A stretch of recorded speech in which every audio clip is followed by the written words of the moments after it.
Good evening, everybody. Hope everyone's doing well.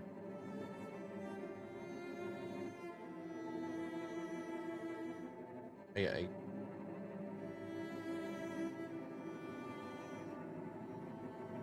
I finally got my cup of coffee after getting food. Um, yeah, ended up getting some pasta tonight, so that was nice. Let's get going because I really want to play Elden Ring. I really do. Ugh. Hi. So, um, last we left off, the plan was to start the dialogue with NPC that is over here.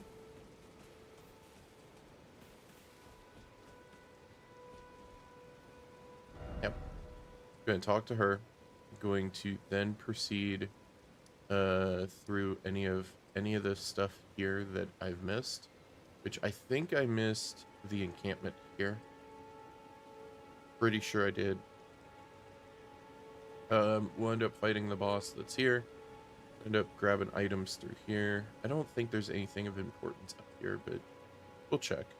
And then we'll go through the castle here, go through here. And then the plan from there is to head back up here and take the alternate path. Because see, a lot of people will just run straight into Stormveil. I want to take the alternate path around it and go and start that up. But yeah, that's generally the plan. The next 3 levels are definitely going into Faith, and then from that we're going to be swapping weapons, or at least we'll play with both of them, I guess. Hello? Is somebody there? Might I bend your ear for a moment, please? My name is Irina. I've escaped from Castle Morn to the south. Yep. The servants there have rebelled. I can't be sure what it is. My eyesight's been weak since birth, you see. But I swear I heard frightful howling from all over. My good father secreted me out the castle, but decided himself to stay. He says it's his duty. As commander. I fear for father's life. The servants are full wrath, filled with hatred for every one of us. They've since come for every one of the companions I escaped with. They haven't spared a soul. I fear it's no different at Castle Morn. Please, I implore you. Oh, Would you no. mind taking a letter to my father at the castle? Yeah. My soul wishes that he escape, even if his honor should be the price. Please. I just want him to be safe. Someone's got the stabby stick. Thank you. Dearly. Then please, take this. And the pothead. Deliver it to my father, who remains in the castle, if you please. Yep. Okay. Anything else to say? If you wouldn't mind, he can be stubborn. But I'm sure he'll come around. Okay. Anything Please. else to say? He No. can be stubborn. So, I do want to check out. I don't think there's anything up here. I think that's where I ended up fighting that little ritual thing. I do want to check out over here, so we're going to go over to this tower. I want to at least look in there. Are your glasses green IRL too? Simply must know. Hey green, how goes it? They're actually like a yellow. They're not green. Well, they're not straight up green. So I ended up getting for gaming. Well, originally for that because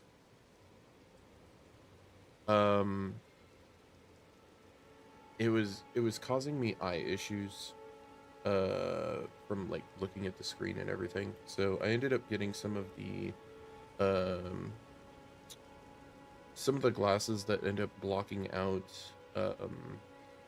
the yellow tint, um the gaming glasses.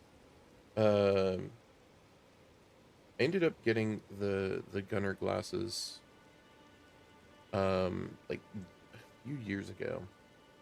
And then from there, and I ended up getting, they have different kinds. They have ones that are like super light, for like if you're doing like an hour or two of gaming or something like that, and then the others that like fully block it, or like pretty much fully block it. Anyways, I ended up getting those, and I got them prescription. Because normally I would either wear glasses or when I was at my work, I would wear contacts. Um, and so yeah, I ended up getting those. And then they had I'm like picky on designs, I guess.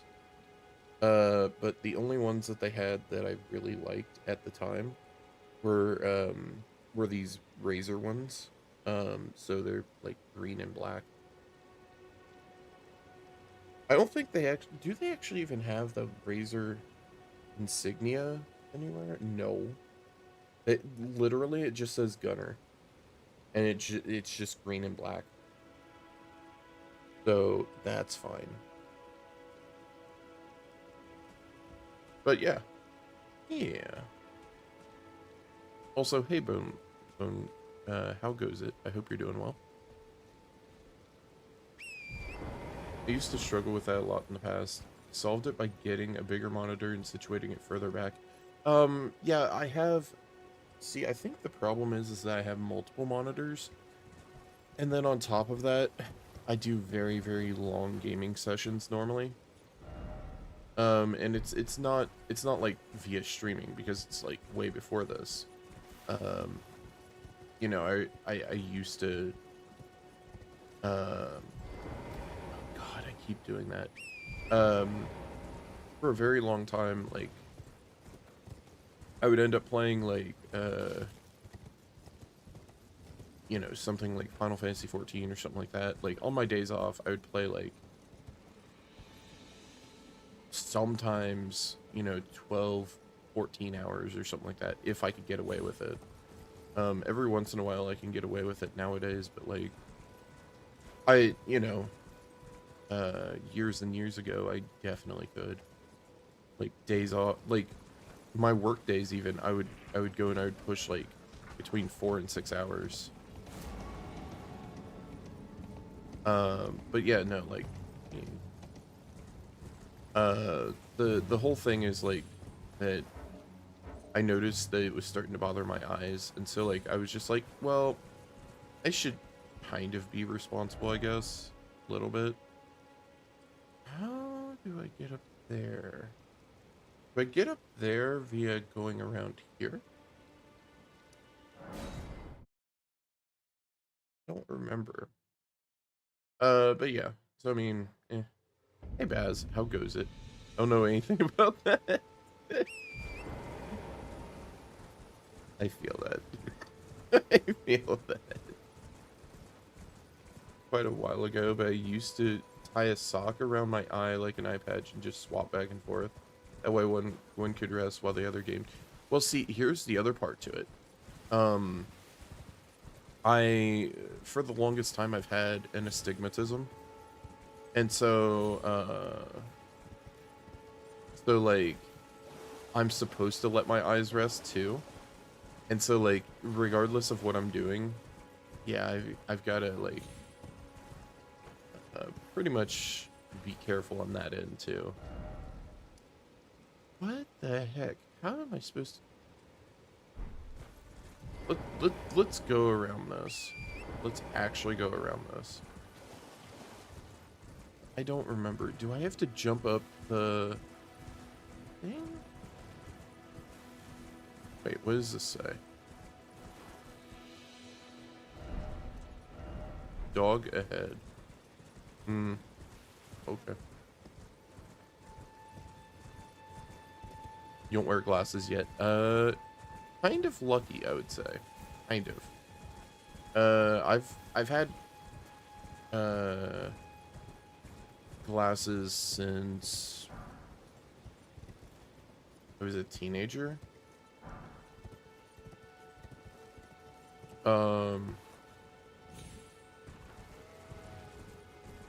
Yeah, glasses cost so much.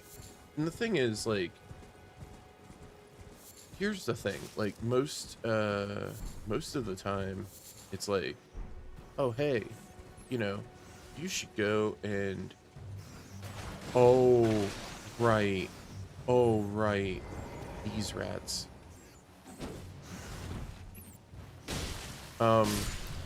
Most of the time it's like, oh, hey, you should get your eyes checked every year. Do this. Bruh, like, for people that wear glasses, it costs so much. Especially if your prescription changes at all. A new set of glasses is like, depending. If you have astigmatism and stuff like that, or if you have a different prescription for per eye, it can run up to like 500, 600 bucks.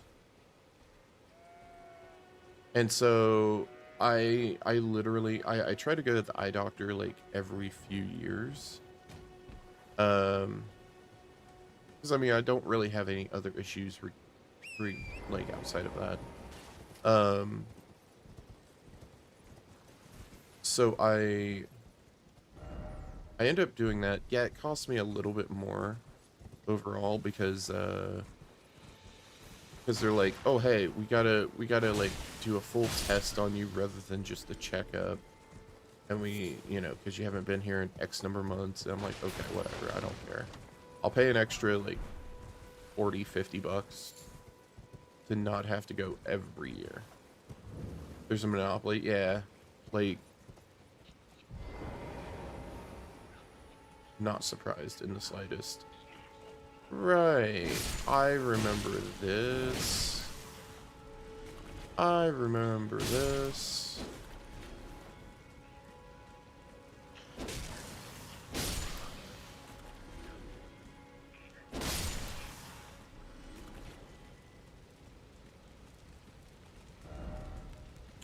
Yeah, it seems pretty familiar. Kinda like the start of the game. Well, the opening cinematic.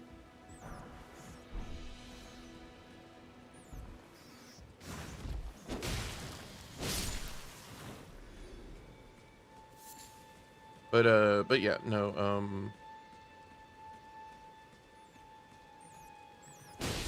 I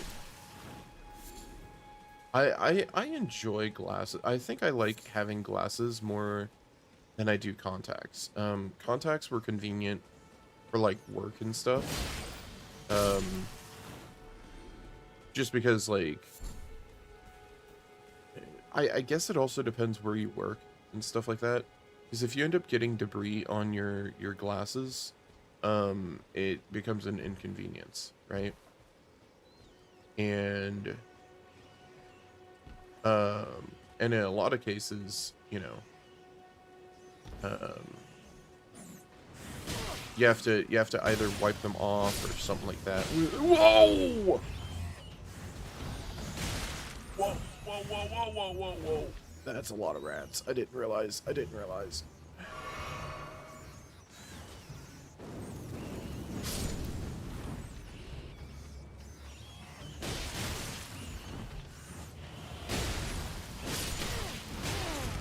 Oh my goodness. Are you kidding me? Get out of here. Get out of here. Okay.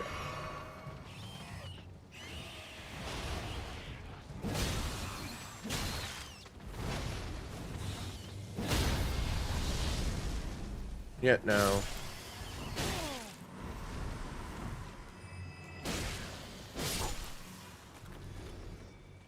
Just get tiny windshield wipers.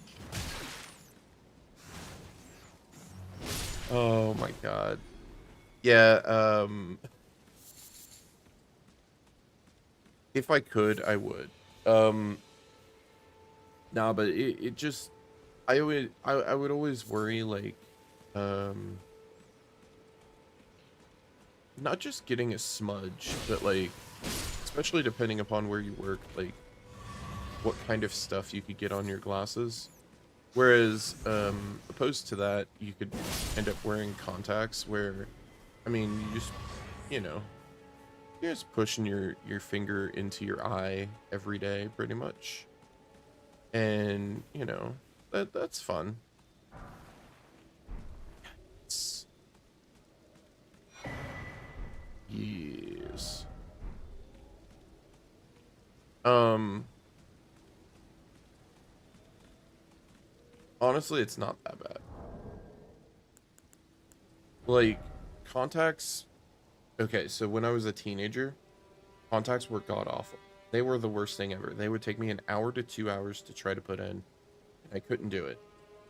I came back as an adult, and I literally, first try, did it within like 2 minutes. And it's like, oh, okay, easy.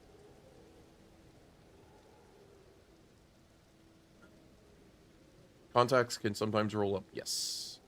Contacts can roll up on you. Normally that only happens.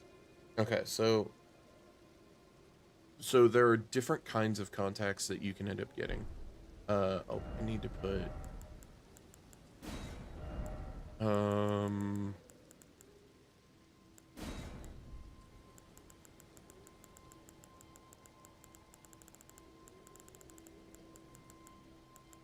precious item head.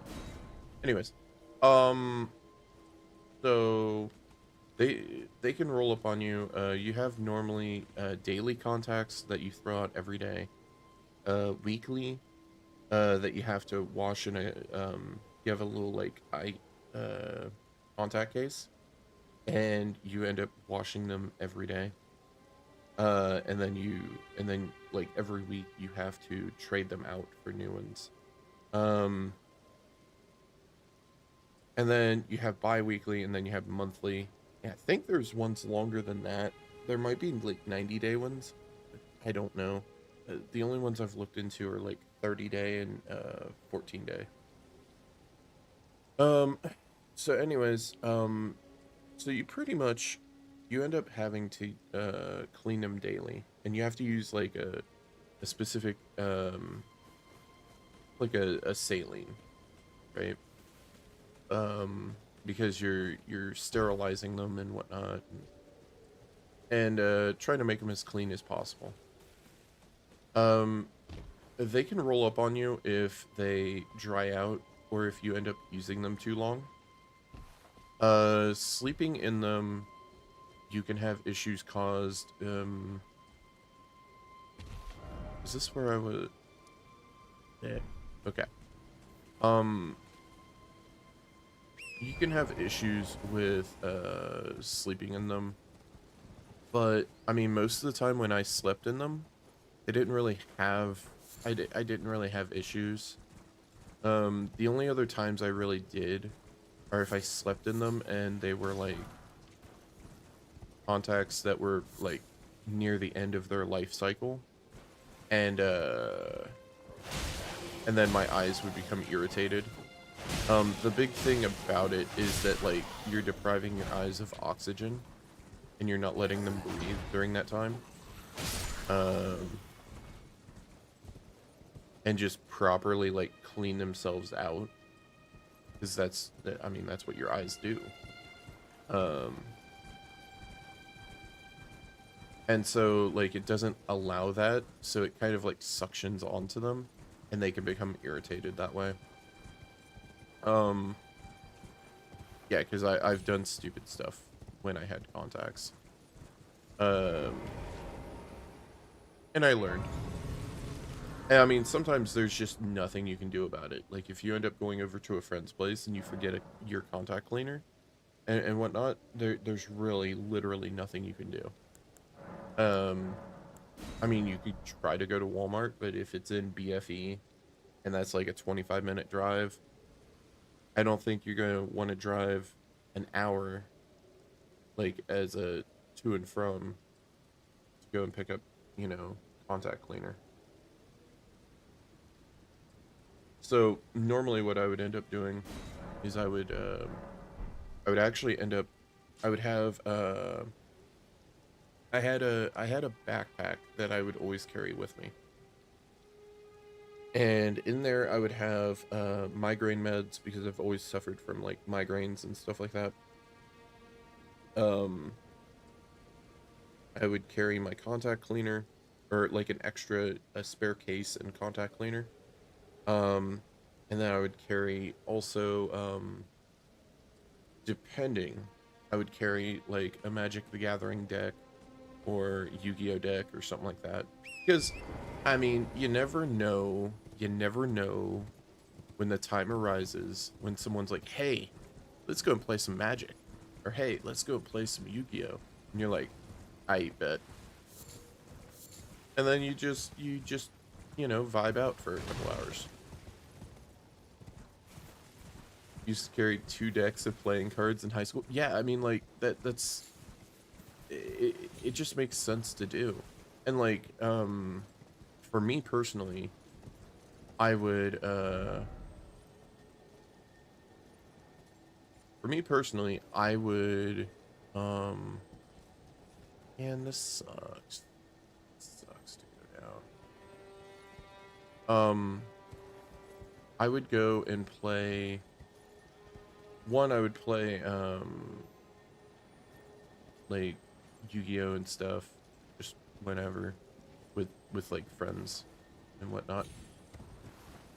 And then two, I would end up walking to and from my work.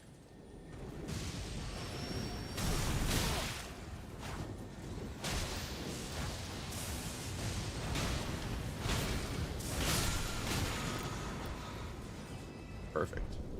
I would walk to and from my work because it was, I mean, it it wasn't that far of a walk. It was like, you know, 3 miles from my work. Um, and it wasn't that bad. Oh God, why? It wasn't that bad walking to and from. It was good for me. It gave me. It also gave me like time to kind of vibe out because for anybody that owns pets and whatnot, you know, sometimes you just kind of want time to yourself. And and like you're not always going to get that, you know? Um so like I would end up like walking to and from. It just gave me a time to like chill. Um but yeah, like so you never knew if you're going to, you know, duel somebody or whatever. You have a buddy of yours. It's like, oh hey, I'm getting into Yu-Gi-Oh, and you're like, I bet. Like, I remember literally going early into my work years and years ago because somebody wanted to duel, and we just sat there for like an hour or two beforehand, and we just did, you know, Yu-Gi-Oh or Magic. I hate these bats. Get off me. Okay. I have an idea.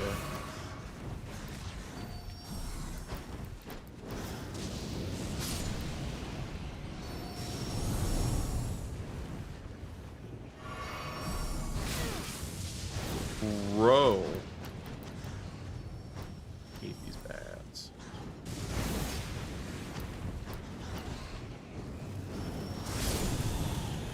Okay, that helped me.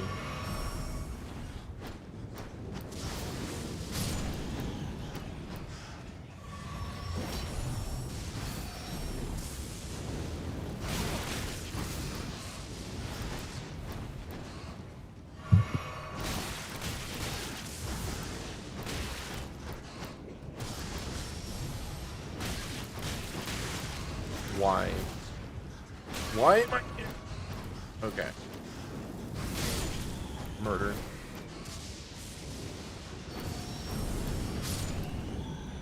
Alright, we're good.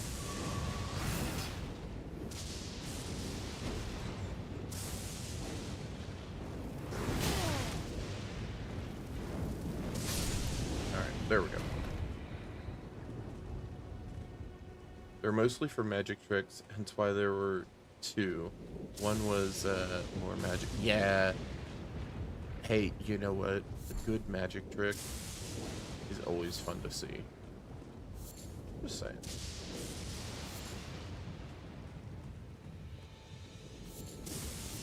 Always fun, always worthwhile.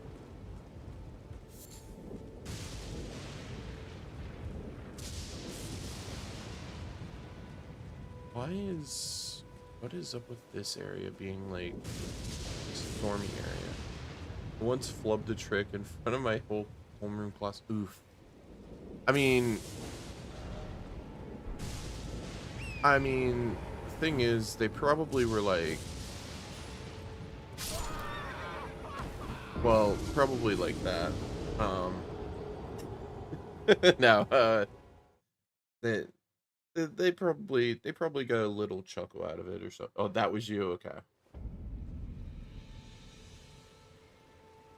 I mean, performing in front of people and stuff like that, it can be nerve-wracking. Like, no matter, like, public speaking and stuff like that, that literally was the bane of my existence for a very long time. Funny enough, I kinda sorta got over it. I mean, like, there's a certain mindset to both things, but, funnily enough, even though I am very, very, very heavily introverted,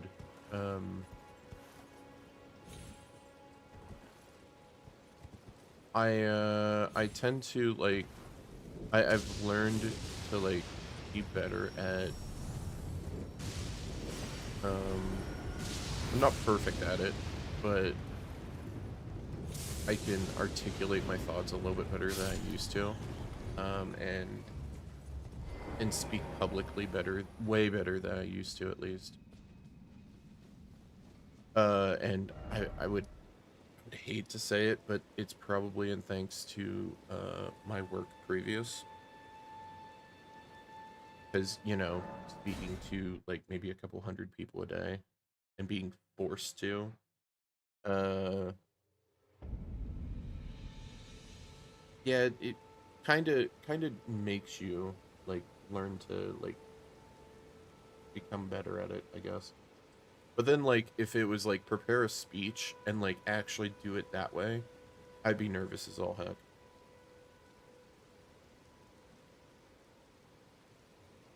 Gotten much better about it. That's good. That's good.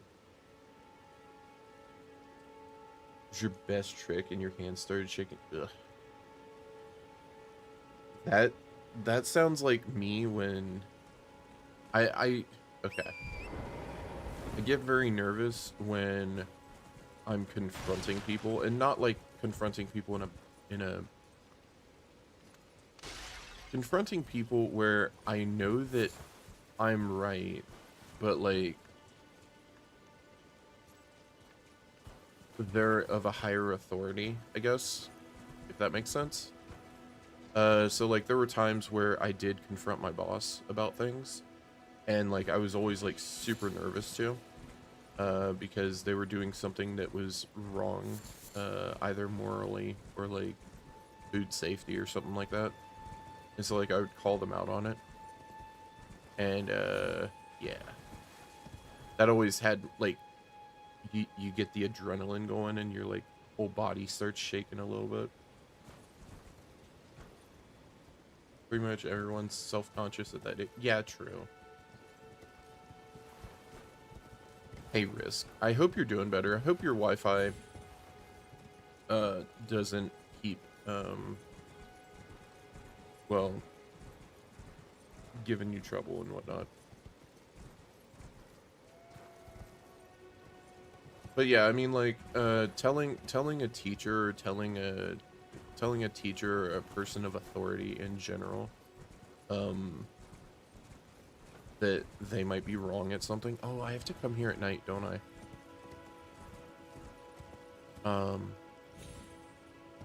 That can be very, very nerve-wracking. And that's the kind of stuff that kind of throws me off anymore. That, or like a prepared speech. So like, example, if let's say, you know,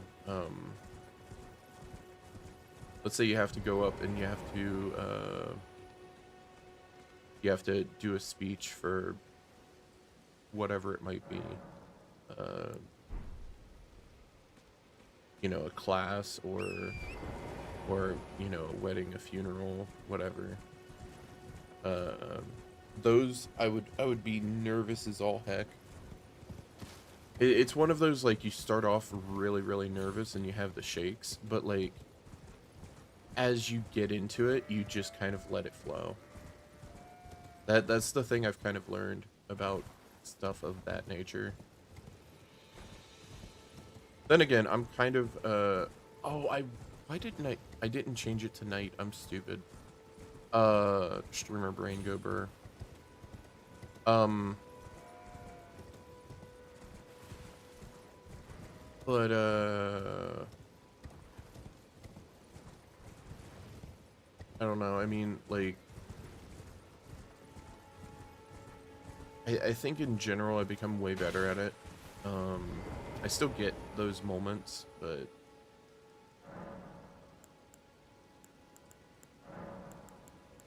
it's one of those, like I said, I'm very thankful for some of the stuff that I've done where I've been forced into speaking, like, publicly. Um which does help. I don't think, okay. So I don't think doing it in front of a class is the same as anything. It's like a simulation, you know? You can simulate things, but like,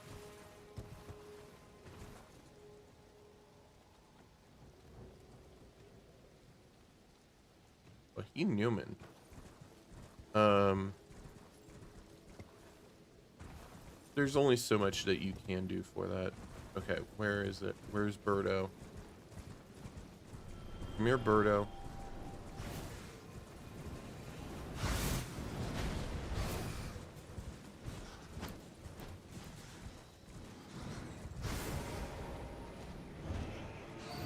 Uh-oh.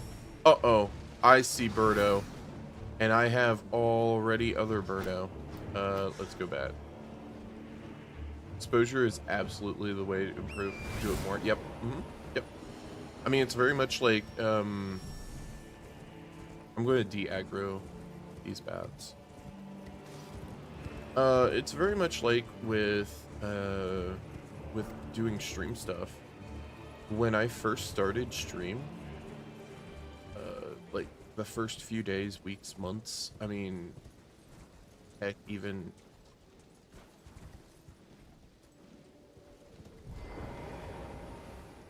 okay, bats. Why you no go?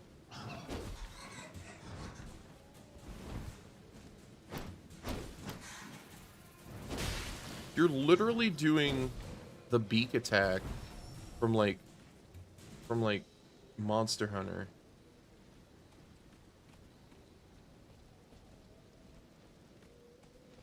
Did he leash back? No, he's just chilling there.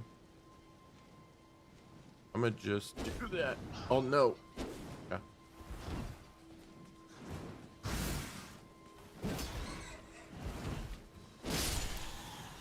Batman, the most difficult of villains. Yes, he is a villain in this case. It's legit one of my goals for streaming in the first place. Get less nervous about it, improve. Yeah, yeah, I mean, like, actually, Green, do you, let me just do a thing real quick. because I always forget about things. I'm very forgetful, so I do apologize. Like, I know I make mention of it. I'm there we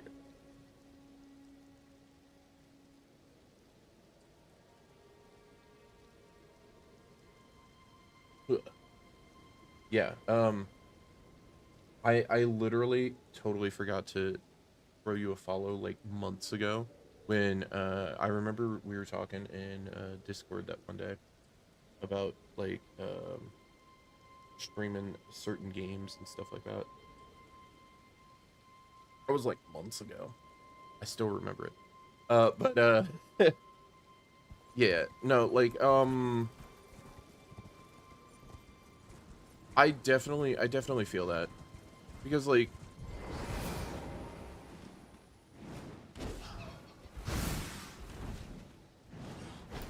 nothing like what you do with the schedule. Yeah, I mean, I try to keep a schedule. It's just really difficult with either sleep being jank or um, just things getting in the way. Like, I mean, yesterday, um, I felt it was a little bit more important at the time uh, to make sure that server maintenance was good with a Minecraft server before doing anything. Because, like,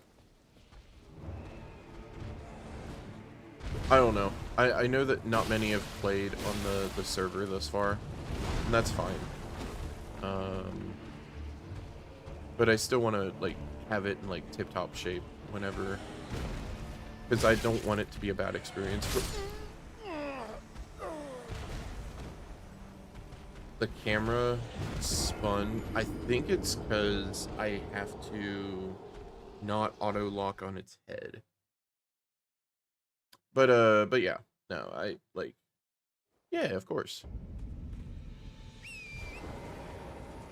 Um, I mean, like, the thing is, that's also okay.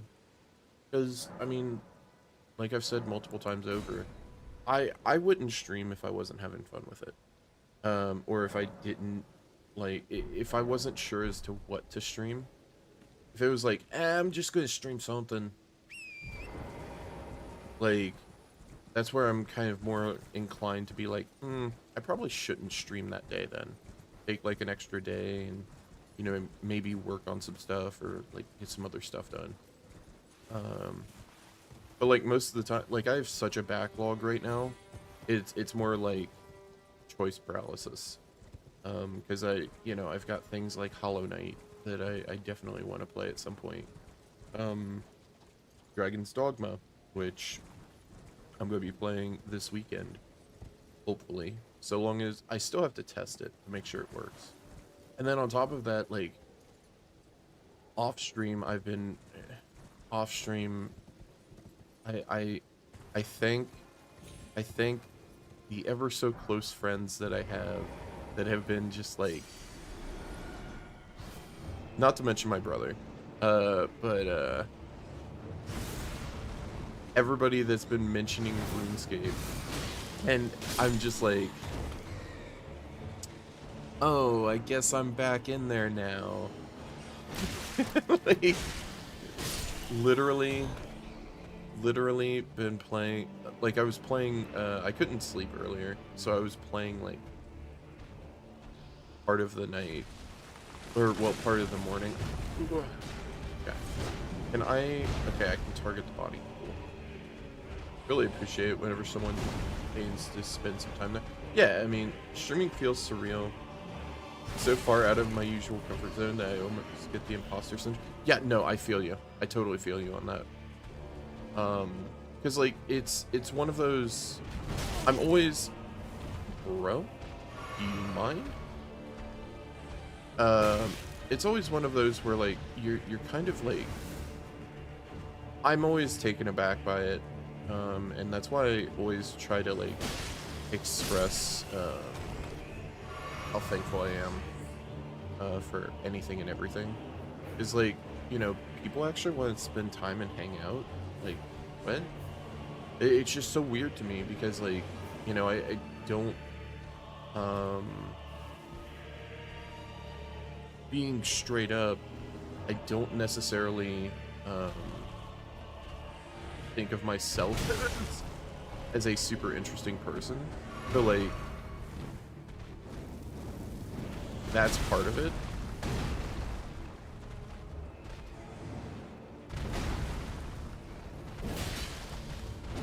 And I know what my flaws are, or at least some of them. And like, I mean, that's what makes me me, you know. But yeah, I understand that. Birdo? You okay?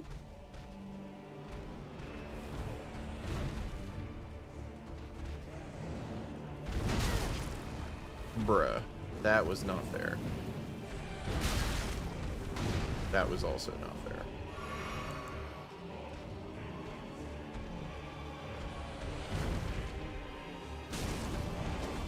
Okay, that didn't do anything.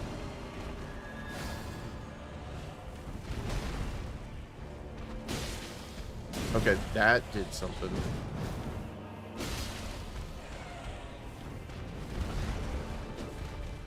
What are you doing, Birdo?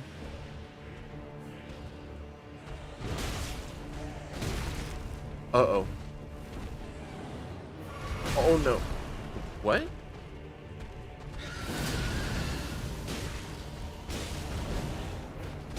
Kill it. Okay. Thank goodness. Okay. I decided to brute force it. But yeah, no, I don't know. I kind of like, um, I've always had those, like, general issues of, like, you know, I guess we could say, like, generalized self-worth and stuff like that. Because I guess you could equate it to that.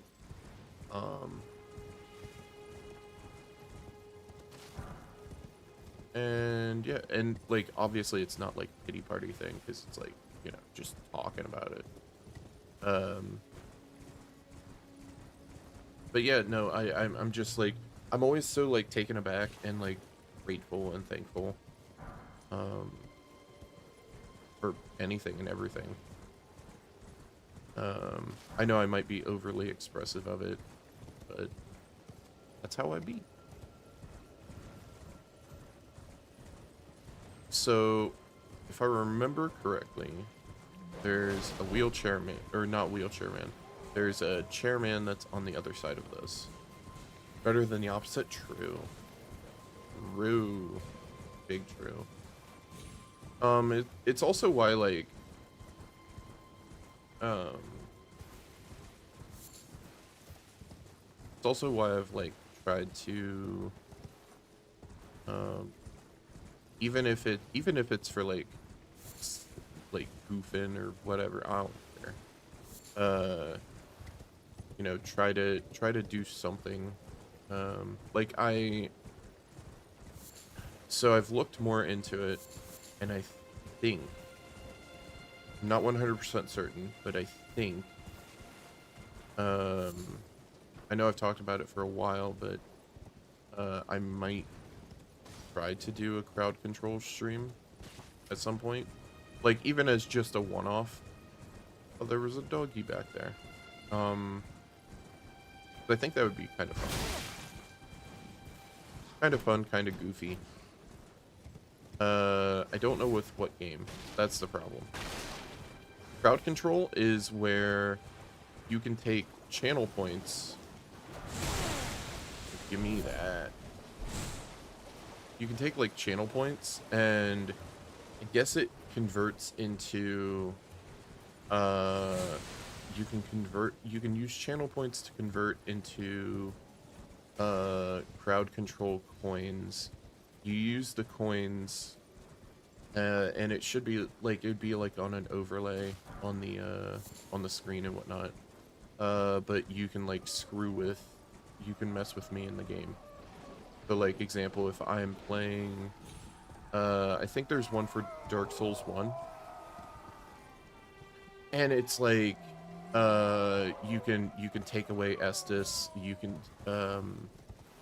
give Estus. You can do all kinds of stuff. Um, in Elden Ring, I think there's one where like you can end up taking away. Uh, you can take away uh all FP or completely drain my stamina or something like that. You know, just goofy weird things. I know that they have it set up for stuff like Castlevania and Mega Man and stuff like that too. Um, so I don't know. I thought it would be something kind of fun and kind of goofy, um, to kind of play around with. Because I get away there. Um,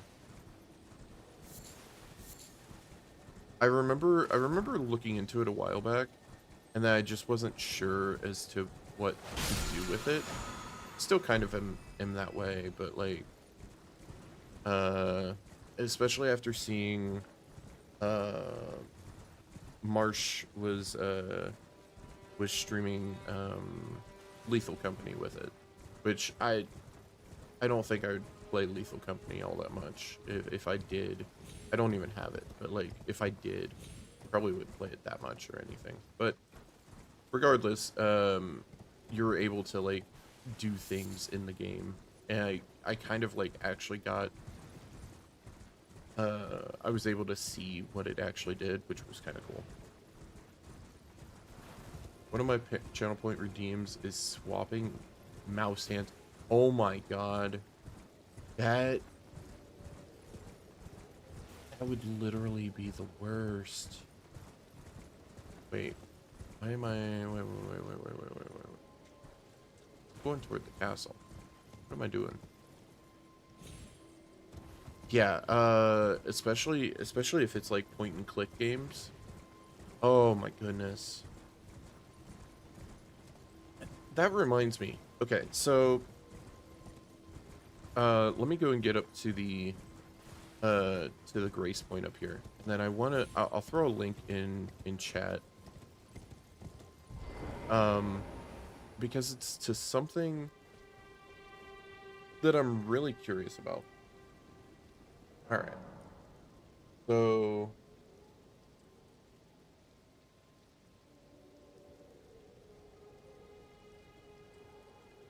let's see.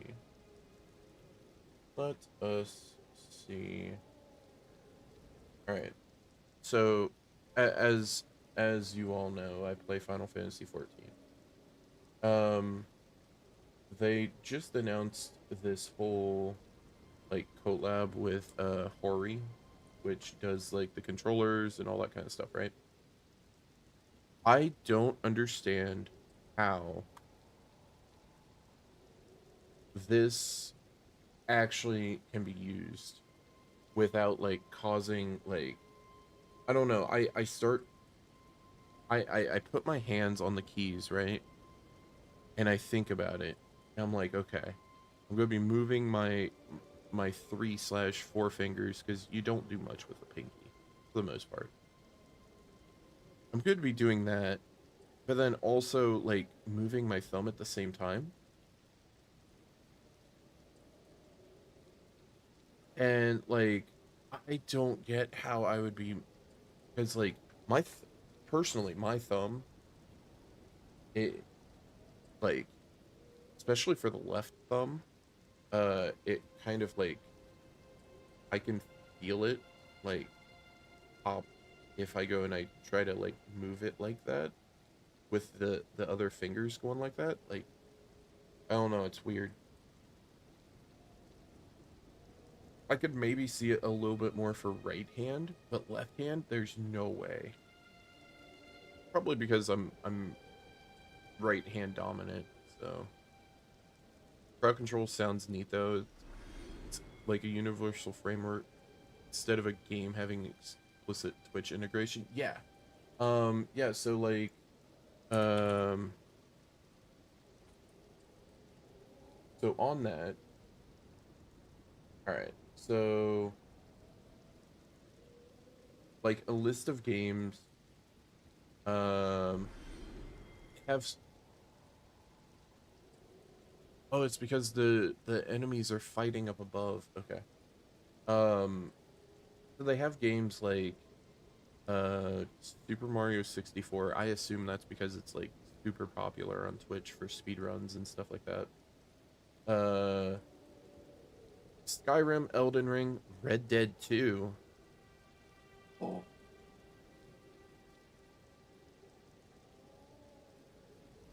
Red Dead 2 would be pretty good. Randomizers too. Yeah. Yeah, true. Uh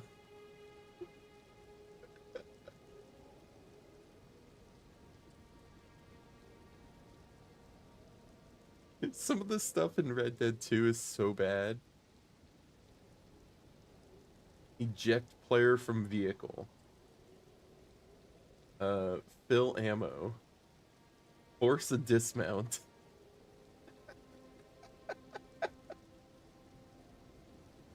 You can give weapons. Uh Kill nearby horse. Kill all nearby NPC. Yeah, that's chaos. That's chaos. Um so like you can do all kinds of stuff like that. Through Red Dead 2, Minecraft, GTA 5. Um I mean, you've even got like Hollow Knight or Pokemon Emerald or Terraria or Ocarina of Time. Um Simpsons Hit and Run. I, wait, Rogue Legacy 2's on here? Interesting. Resident Evil. Resident Evil would be so good. Like take away damage enemies, damage player. Oh. Oh, you could do some weird stuff with Resident Evil. Like fill somebody's inventory with garbage. Oh, that would be nuts.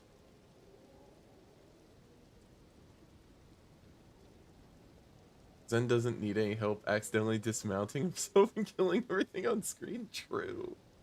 Uh, yeah, but you can do stuff like I want to see. Hold on, I need to see this. Um, Red Dead 2. Lightning Strike, launch player, ragdoll them. Oh, I mean, you could just make Zen into a pacifist. Reload every shot? Oh, that sounds awful.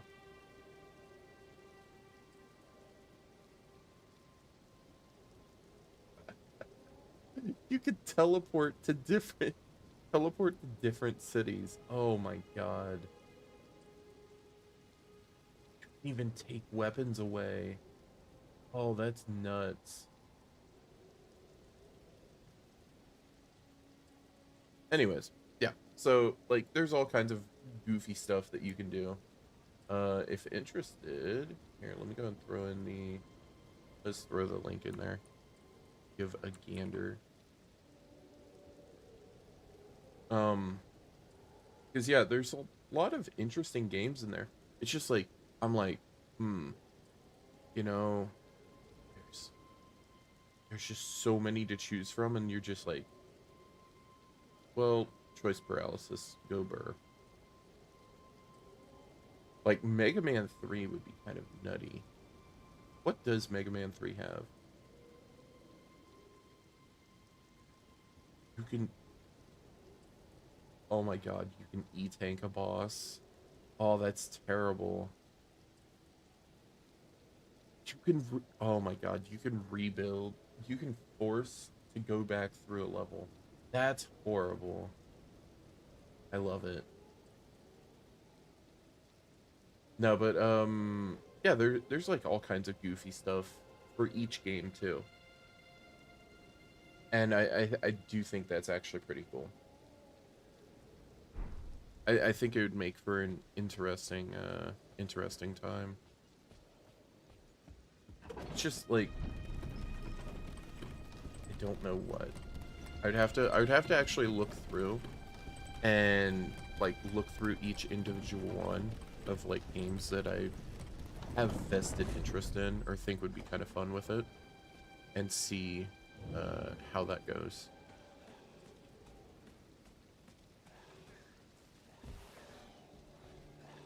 I do think I do think Souls games would be a lot of fun with it, or like a Resident Evil or something like that.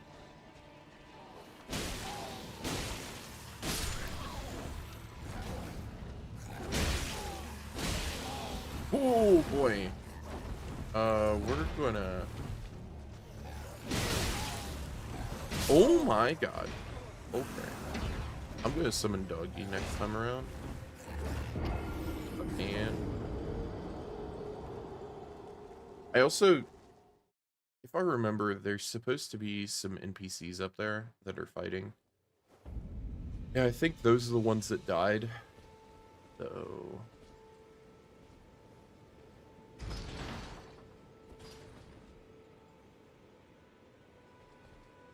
But yeah, no. Oh, Tony Hawk 2. God, Tony Hawk is something that I haven't played in so freaking long.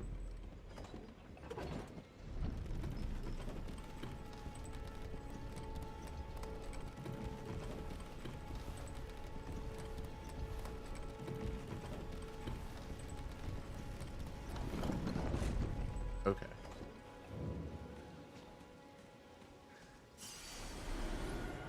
Let's do this.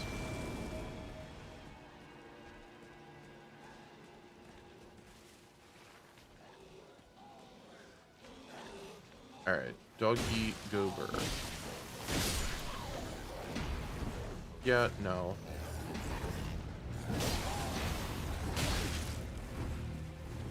Doggy?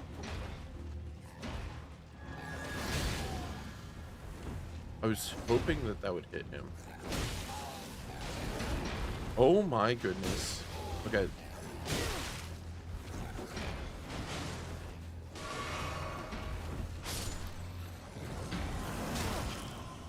Oh, that's a big boy.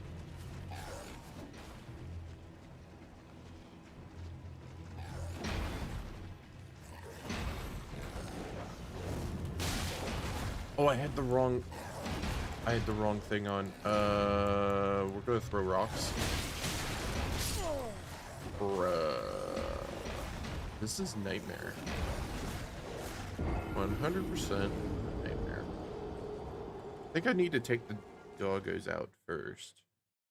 I could have swore that there was... Let me switch off of Dougie. We'll end up giving... We'll give the demi-humans a run. They're a band of friends. A lot of the ones for The Simpsons Hit and Run are actually just cheat codes. Yeah. Yeah, it sounds like... I mean... It sounds like for some of the older games, that's what they seem to be.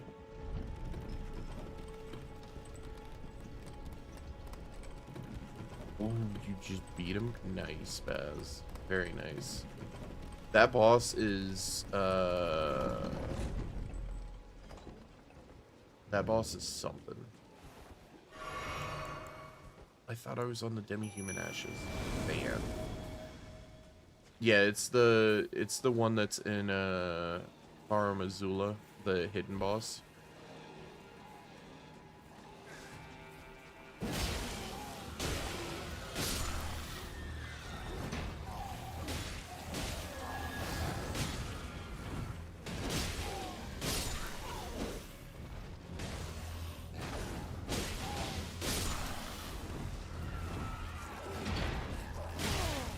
You know, this is more of a boss than...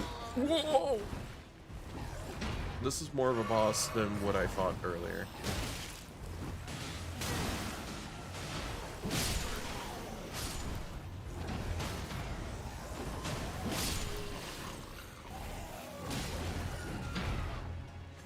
Ooh, boy. Okay.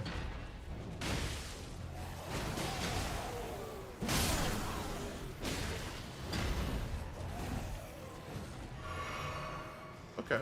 We're good. I'm going to get my souls back before something happens.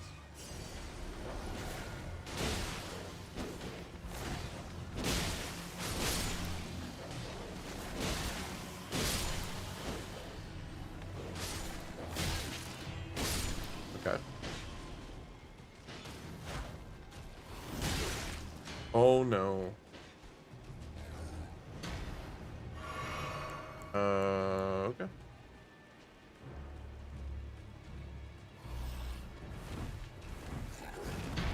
There we go.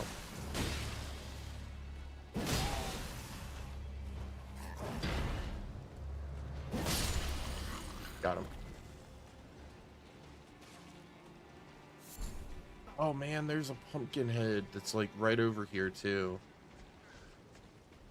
Oh my god, there's more.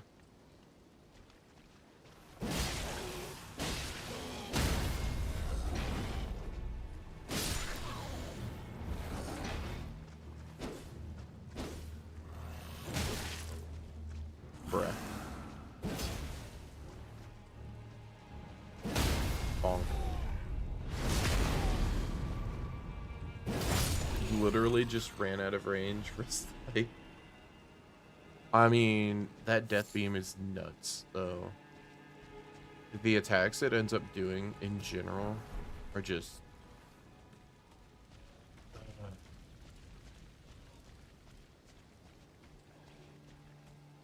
terrifying, to say the very least. Range on that beam's like 20 miles. Yeah.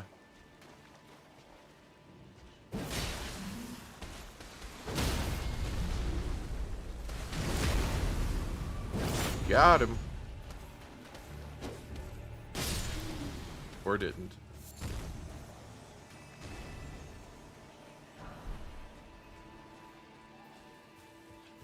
Okay.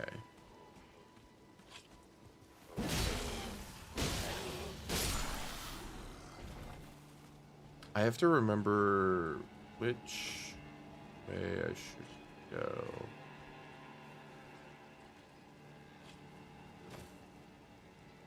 Do I know how to co-op on here? Yeah. Yeah. Generally, I don't do it all that often. I actually didn't do it. Oh, whoa! Dude, chill out. I actually didn't do any co-op on Elden Ring my first playthrough.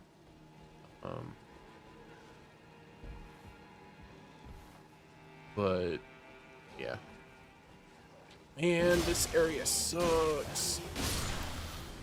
It's the flying ones. The flying ones are awful. Never done anything but solo. Just remember, yes. Yeah, co-op, yeah, the whole reason for this character, actually, in the first place was, like I said, one...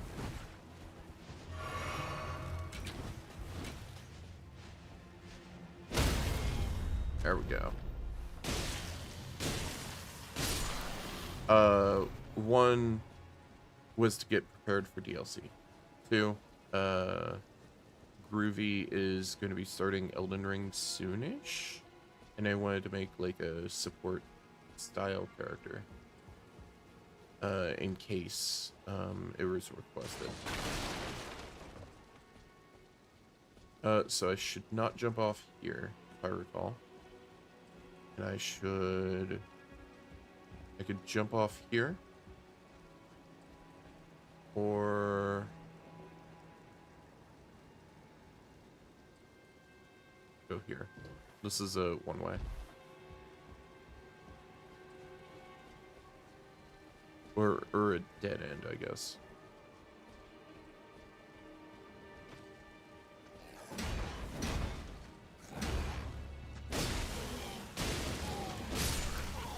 Yeah, I kind of knew it was there. I know, the stagger is so good.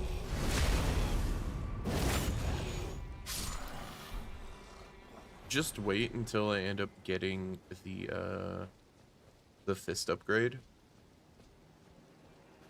It's gonna be so nice. Especially since I'll have like really good scaling with it too.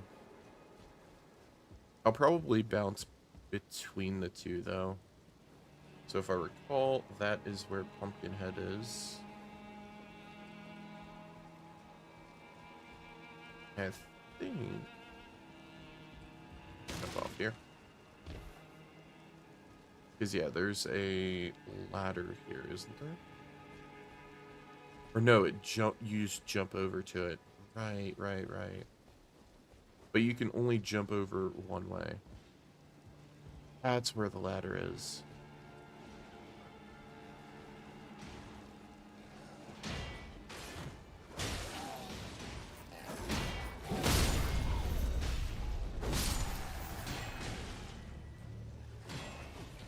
Okay, I'm going after the flying one first.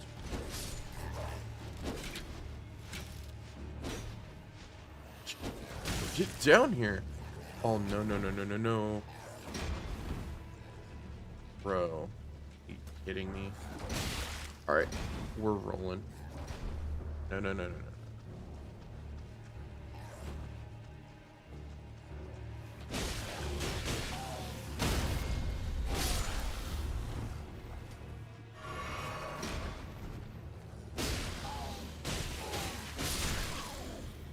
Okay, okay. This is fine.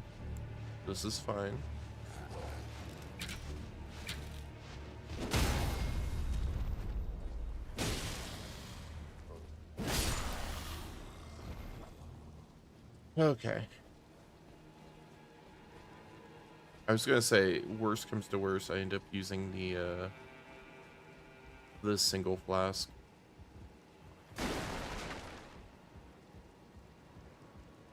Alright. What up, my guy? There's a face I've not seen before. I'm Edgar, warden of this castle, as ordained by Lord Godric himself. But you can see how things have turned out. The menials have all rebelled. They gave me good service, or so I thought. But it seems it was all an act. Foul creatures, as it said, and true enough, they're foul inside and out. I'm sorry to disappoint you, but whatever you come here to do, I'm afraid Castle Morn won't hold much longer. Take this, by way of apology. I do.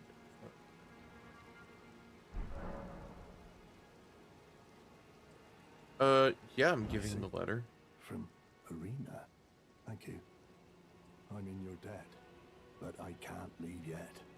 Even if the castle should fall, as commander, I must remain to ensure the treasured sword of Morn does not fall into the wrong hands. So my phone's really weird.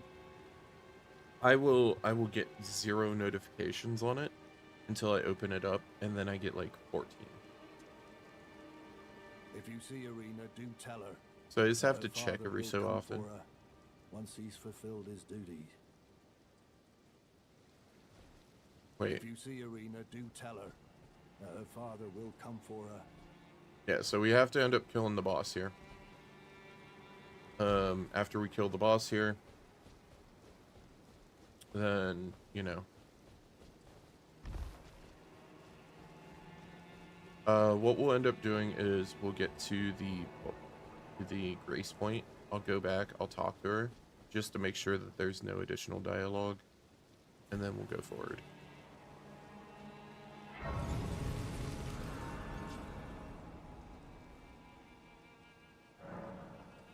Also, I'm curious, 2K for a level up? It's almost 3K, so let's see. How much did that give? Yeah, we can do that. Sure. That should be enough. I think that's just enough.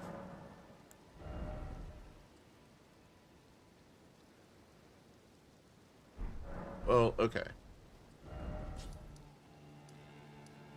being that we're going all the way back here anyways, I can just kill a singular enemy, get the runes, and then get my level up.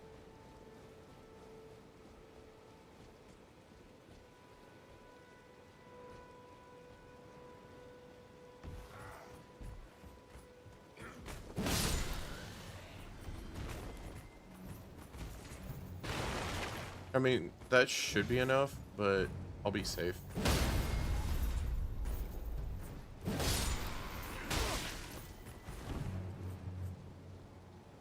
Rude.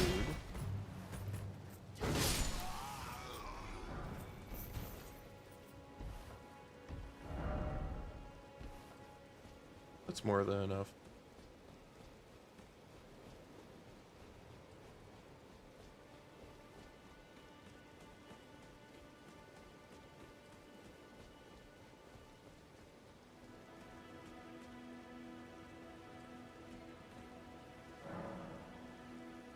Oh no, she did. By what or whom, I wonder. I know that. I wanted to read the message. Injustice ahead, tears ahead. All the more seek God. Yeah. Her story,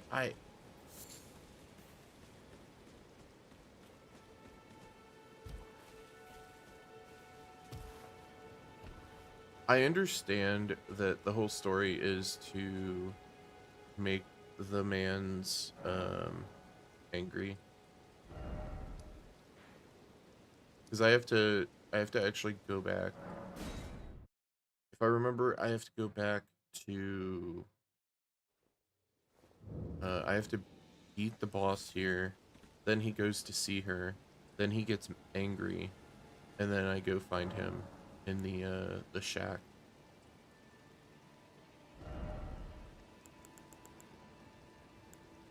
Let's see. We'll do faith. I need 2 more levels. It's not bad.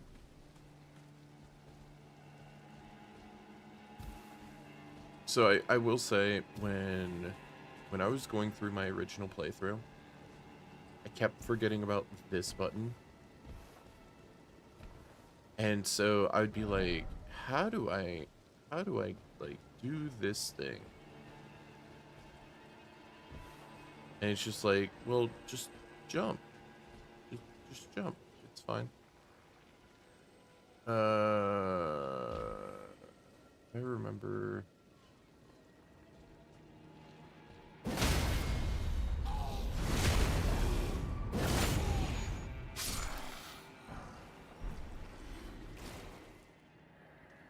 Please help me. I'm of noble blood. Those hideous mongrels eat me, I'll be forever marred. What? Anything but that. Think of that. The disgrace. Okay. I forgot about this boy. The ooze.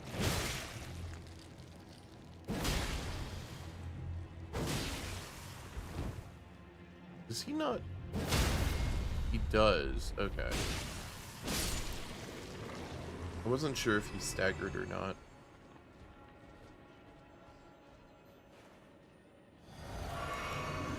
Oh, I didn't mean that, but okay. It's fine.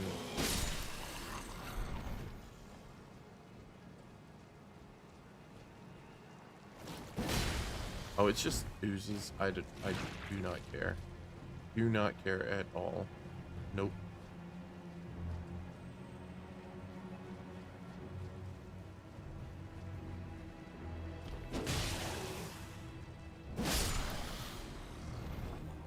What I do care about, though, is killing these boys.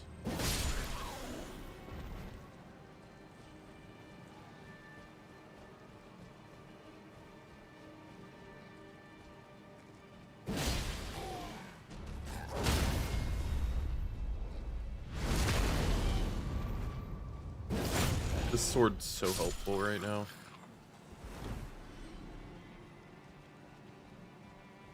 lime. Thank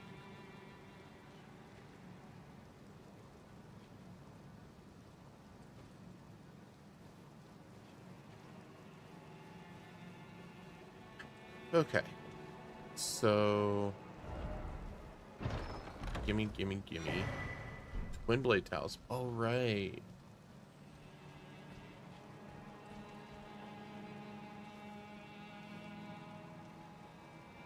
See, I've always wanted to do a run where it's like,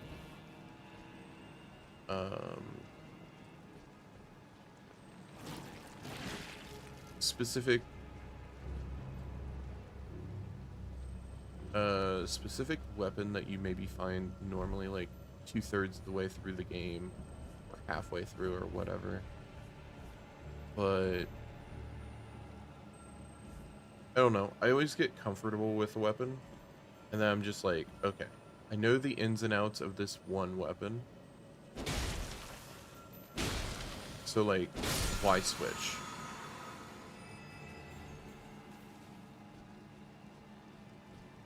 If I'm good with this one thing. Varnished golden sunflower.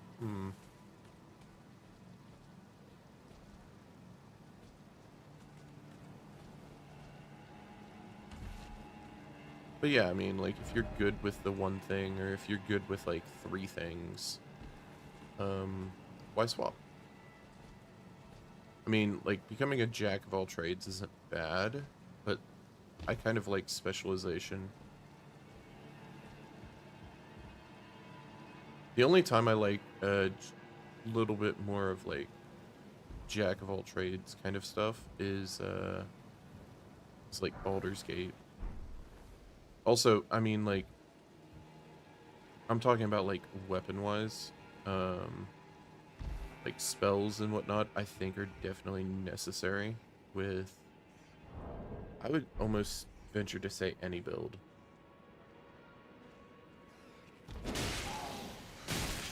Oh, God.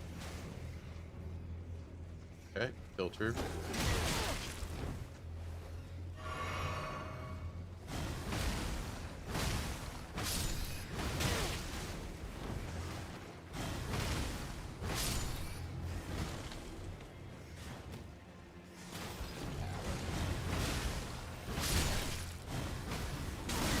Oh no.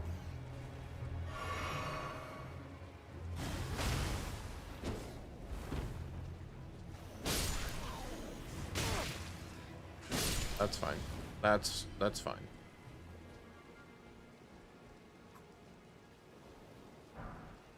Okay.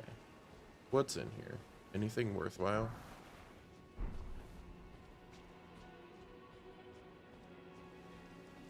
That's actually a weapon I used to use in DS2. I actually had a full build that was like, in DS2 I think it was like a thorn whip and another whip. Forget which one. But ended up using both of them because like you could power stance and it would give you a different move set. And then on top of that, like, having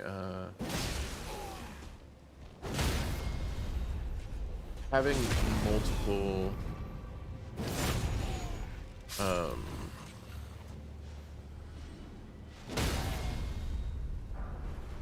bye. Is he, wait, is he on the, I think he's stuck.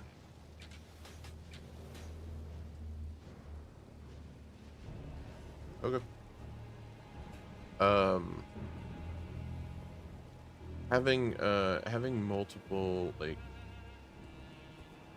status buildups can be really helpful, especially in like certain situations with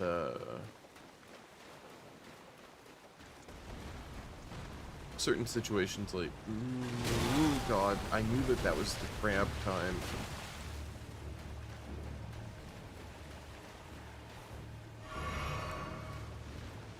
We're just gonna throw.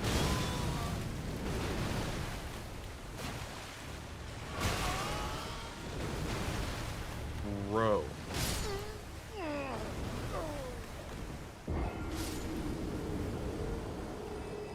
Crab man, I don't like you.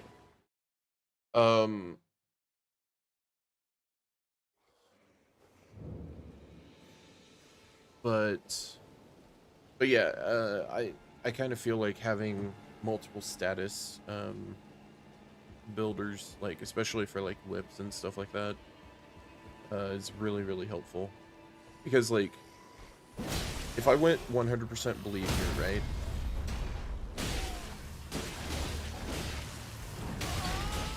Oh no.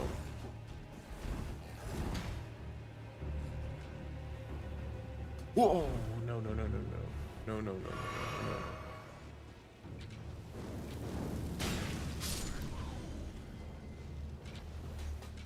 That's fine.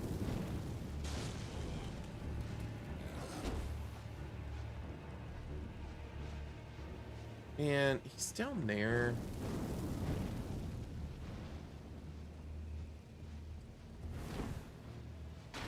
Alright.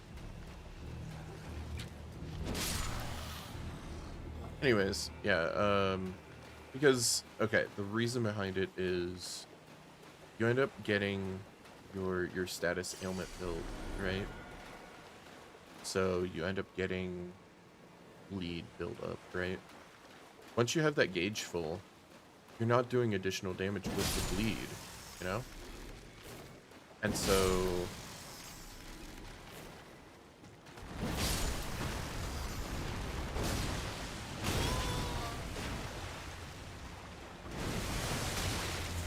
no, no, no, no, no. Bad. Grab.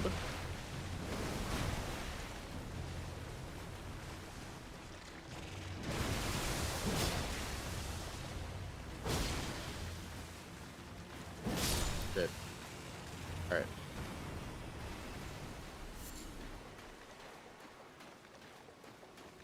I just wanted the item here. It wasn't really that good. Anyways, yeah, I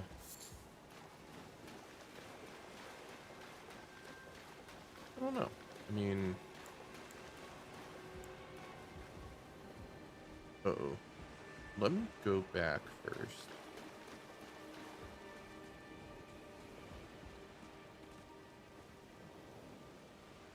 Oh, right. This is for the mob. I want the doggo.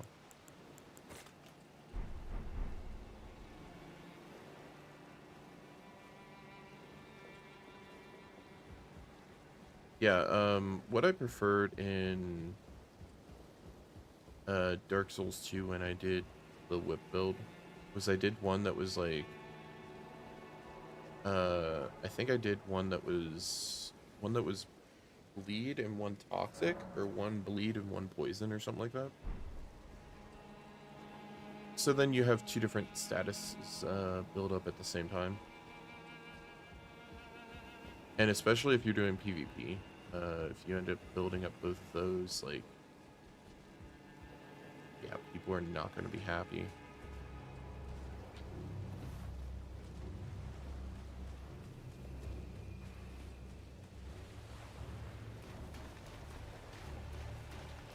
Alright.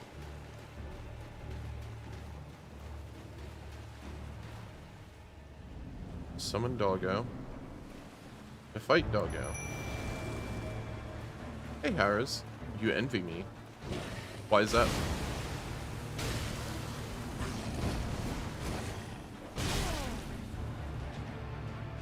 How are you doing, by the way? Bro! Get out of here. I'm playing Elden Ring? Are you unable to? Or is it just because you're not playing it right now? It's always a fun time. Yes. Bro. I just wanted to stagger you. It's fine, though. No grab for you. No, no, no. I'm dead. Yep. I was trying to get...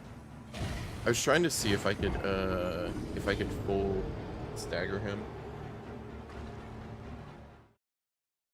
However, I should just do normal attacks. He's a spicy guy. Yes.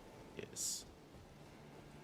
Talk about a fun time I just got back to Gideon. He uses the skills of bosses you beat. Yeah. Yeah, Gideon, he's the all-knowing.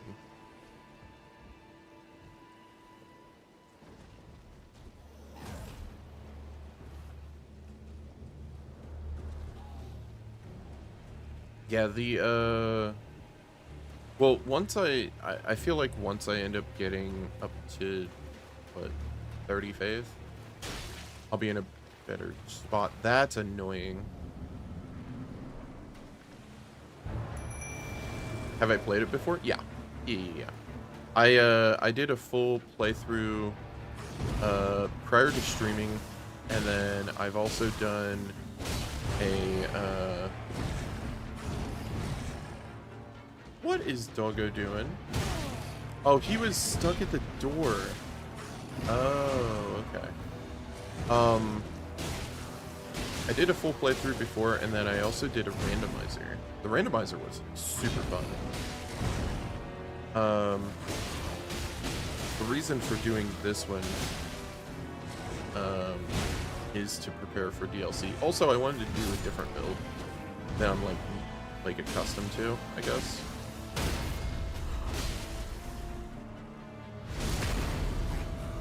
Oh, you know what I should be doing though? Should be doing this. Because he did.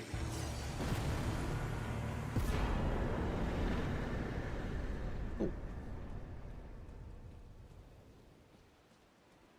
Yeah, the randomizer I did, which was sometime last year. It was like mid last year, I think.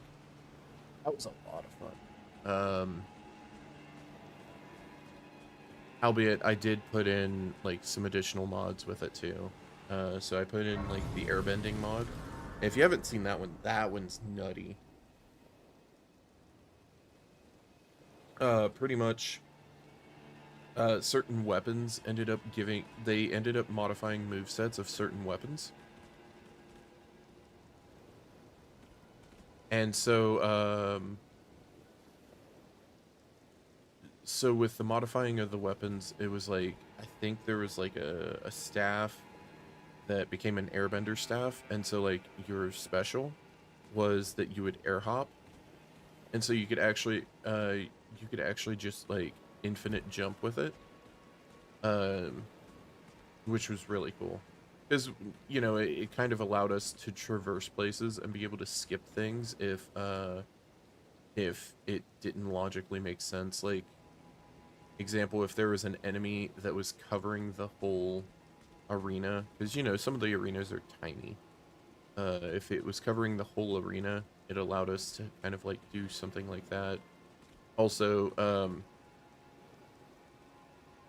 funnily enough, it also allowed to even though I set the logic on it to only be a single phase of Melania, because you know it's a randomizer, it ended up giving me both phases on the Gideon fight. And that Gideon arena, like how?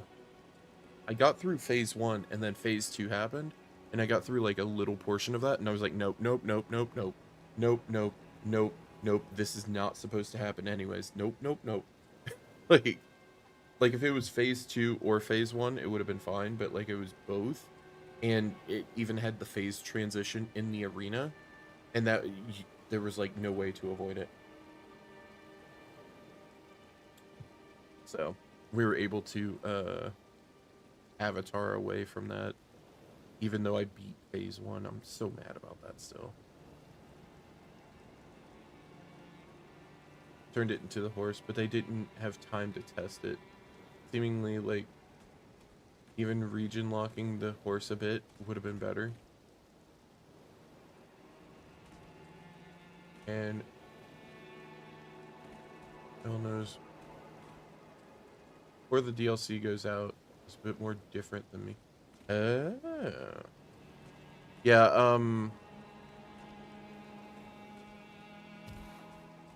I'm very, very, very much curious as to how the DLC is going to be. Yeah, yeah. Yeah, no HUD. There's no way I'm doing that. As I remember, during like DS2, there's no freaking way. That and no horse. See, the problem with no horse, um, the problem I have no horse is that it just makes it arbitrarily like longer distance to go from point A to point B, or well, not longer distance, longer time. But I can understand the fun in it, like if it's like, example, the Black Knight that comes out here at night. You know, you end up fighting him and he's on horseback. You're not, you know, kind of thing. Though I prefer to not fight him on horseback, but like, you know, going through and seeing like some of the groups of enemies like up here, you know, actually encountering all of those not on horseback is a different challenge. Yeah, I can definitely see that. I mean, I'm glad you had fun with it though. Like, um, I definitely have to recommend, if you ever get a chance, throw a randomizer on there. Oh my god.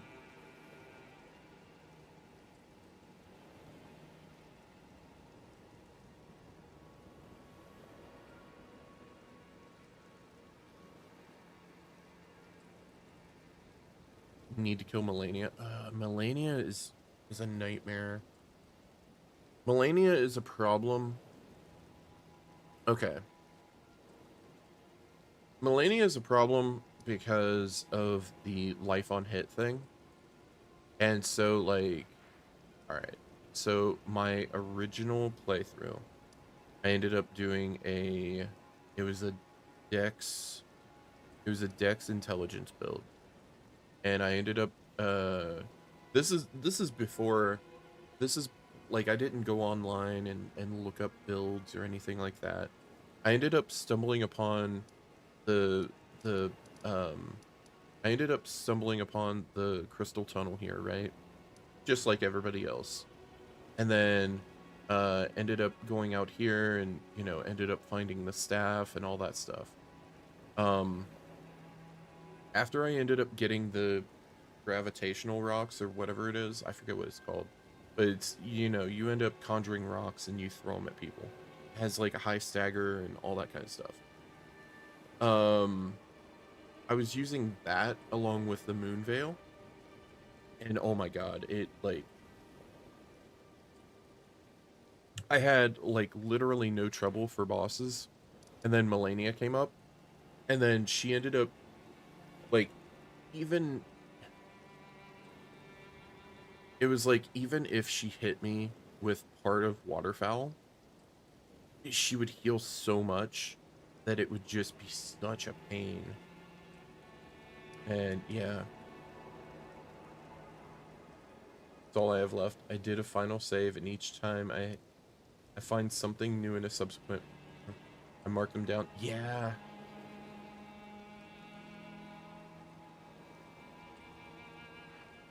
Yeah. I'm still okay. So I've done this. I think I just need to go back through here and finish his story. All I have left is her and no HUD. That's still nuts. Like mad respect for doing it no HUD. Though I do have to say,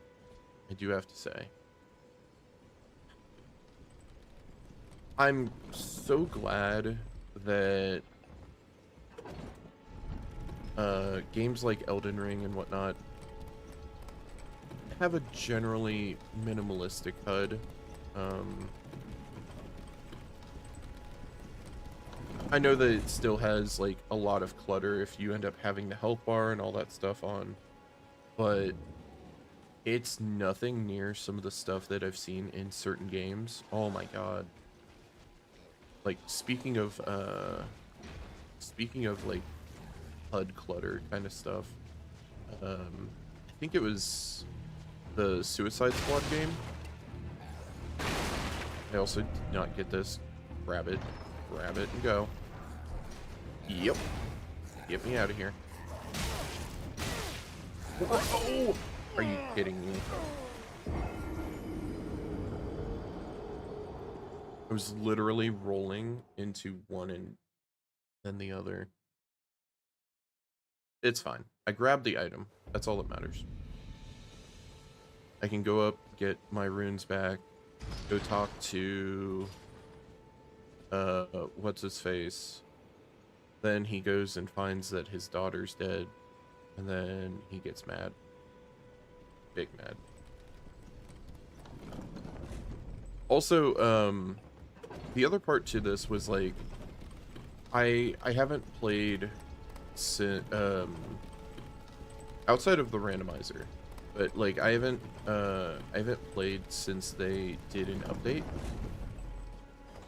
I don't count the randomizer because like the randomizer, you know, you can't really finish stories all too much or anything of that nature.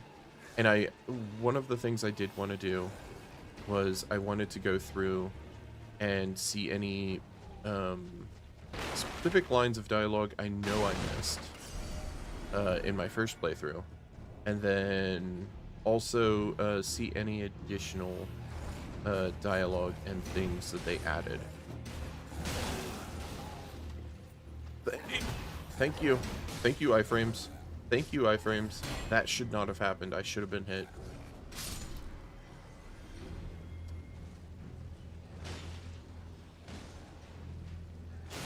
Where does this take me? Is this... This just takes me up here? Oh. Wait, did I ever go up here? I don't think so.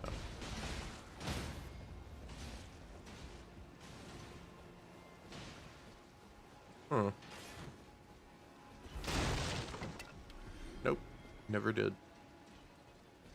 So I went down here.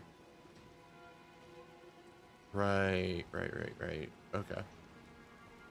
So I actually didn't go through this part. Alright.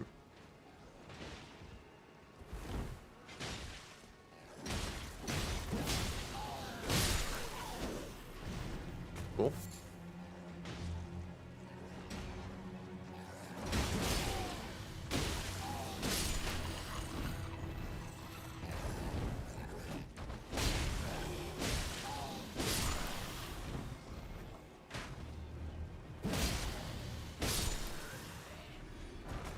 When in doubt, more DPS, I guess. I mean, that kind of works. It just really depends, like, what you're fighting and stuff, too.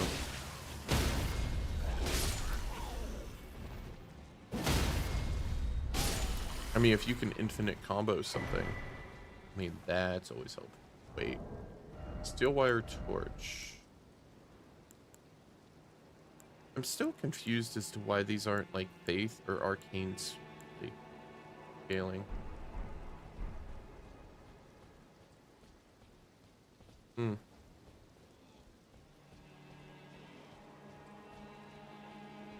give me item. We're calling for your remedy. But yeah,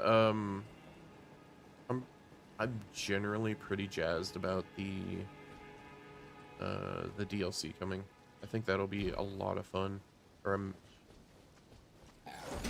hoping that it is.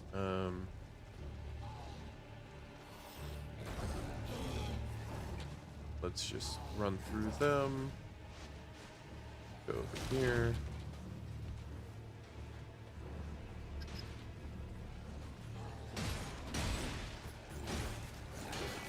Yeah, no. Rude.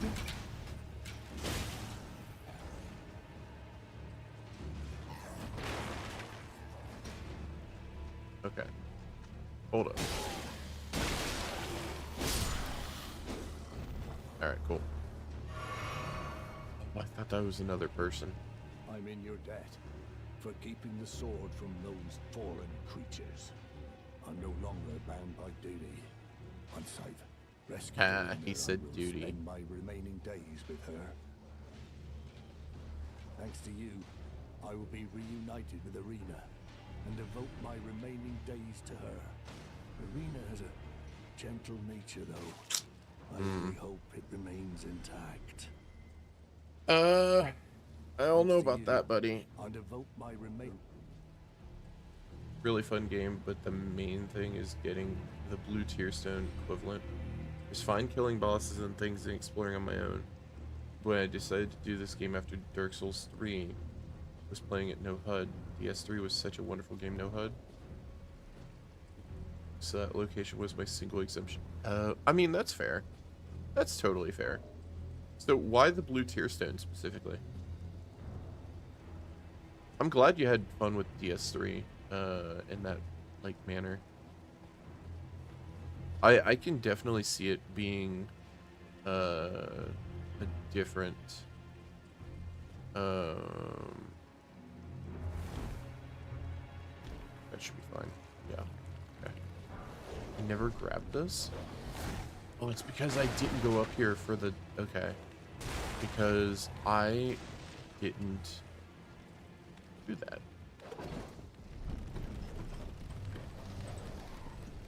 I'm waiting.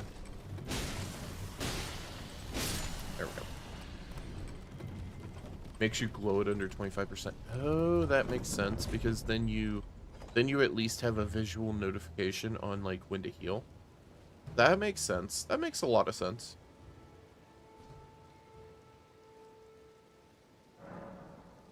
But yeah, I can definitely see it being a completely different experience. I've seen people do something similar with stuff like Monster Hunter and whatnot too. Speaking of that, man, Monster Hunter's been so much fun. It's been such a blast, just like going through everything again. Like I don't even care about like getting new shiny weapon or whatever. I don't know. It's the thrill of the combat. The combat's just so good. It's so enjoyable. Also, like, it runs extremely well on my PC.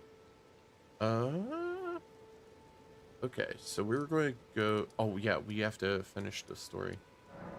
We need to go here. Then we need to go to... up towards Stormveil. I'm going to go around Stormveil first, and then I'm going to go inside Stormveil.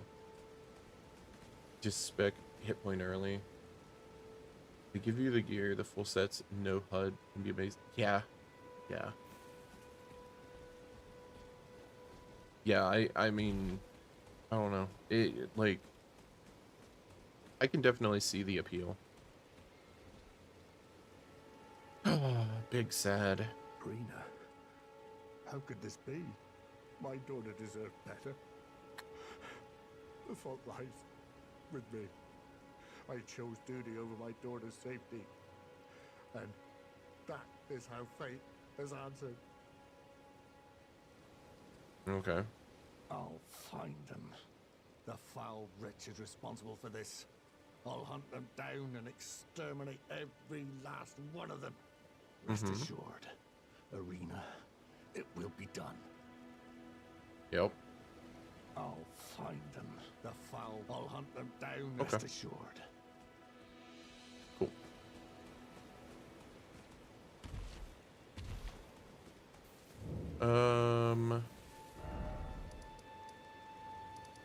Okay, so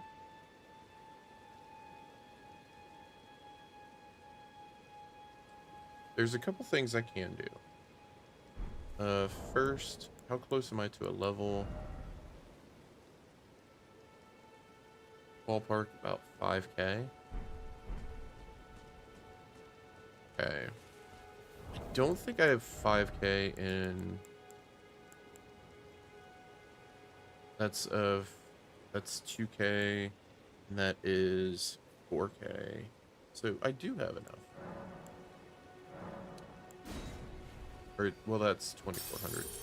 Oh no, that is 2. Why did I miss?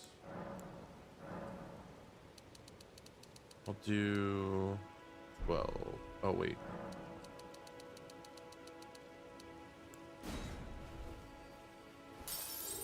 Okay. I'm at 11.4. Okay, perfect.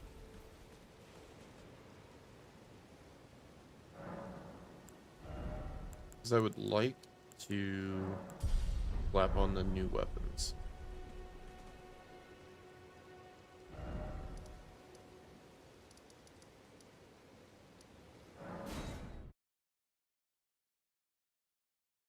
At least soonish. And then the plan is to like go between the different weapons. You know, just kind of mess with them as I do.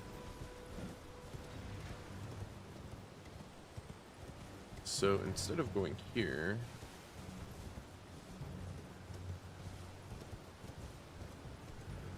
see, I remember there's so much about this game that blows my mind.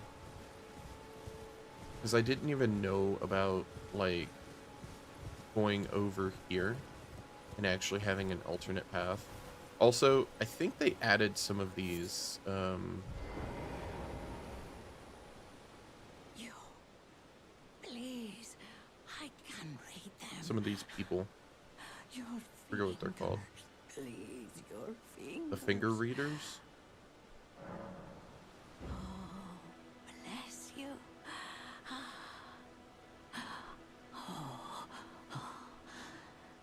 Head to the foundation of gold tarnished. Traverse Rea Lucaria, glintstone eventide, Uh-huh. and reunite the half-crescents at the grand lift. This is to give more direction to the player. But Okay. the bridge is collapsed and cannot be crossed. Only, why should that matter? Stormveil Castle still stands tall. Okay. Hey, I'm dying. How you doing? I hope you're doing well. Hopefully had a good evening. Just ran around exploring the Elden world. Sometimes I got poisoned and ran away. Sometimes I left them and marked my map. Or if there was an item I could not reach, the map made the exploration of all the items pretty fun. Yeah. Yeah. I mean, like, I remember, first off, the only thing I think I had, I guess you could say spoiled, whatever. The only thing I saw, anything on for, like, pretty much the whole game was, the,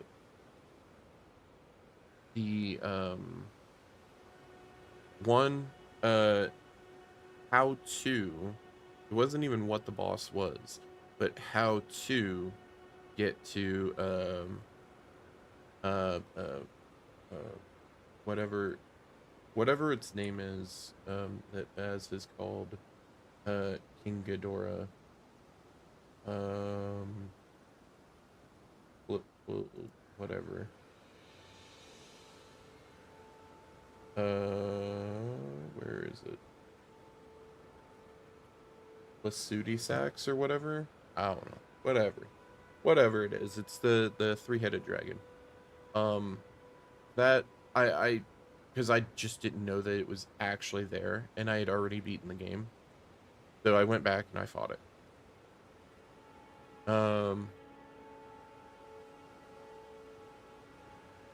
Yeah, the drop puzzles. Okay, so the only one I didn't even know about, outside of that one small thing, right? Jarburg. I didn't know about the Warrior Jar, like, city. and I didn't even know it existed, and that was made mention. I was like, wait, what? Huh? And like it blew my mind. I was like, because I had just went through like the final stretch of the game, because like I was, I ended up blitzing the back end, after you end up getting through like Farum Azula, right? After you get through that, like I had everything else cleared on the map that I thought. And so I was like, okay, I'm going straight in. I was going to go, and I was going to I still had to clean up some stuff in the sewers. But I went and I cleaned up the remainder of that. Uh because I knew that the sewers existed. I just didn't go into them. And then I didn't know that the whole thing happens in the game. Uh So I was like, okay, before I go to fight the final boss, which I didn't know that it was going to be two bosses before the final boss, but I was like, okay, before I do that, I'm going to try to find a way into the sewers and do the whole sewer stuff. So I ended up doing that, and I did that like all within like one sitting, like one day. So, but yeah, like seeing those two things, I was like, what? I felt like I combed everything, because like I was literally going onto the map and I was like, okay, there's a cave right here because I can see this little like outline thing, and I was like like slowly looking at every inch of the map and like all that kind of stuff, even finding like the items that you have to like do kick flips and stuff for stormveil. Ended up going back this way, and all that, whatever. Yeah, it was just it blew my mind. It that just shows that just shows how much there is to the game and how much they put in. Doing a Morningstar quote for anybody curious, using the Missouri Stars tutorial. Oh,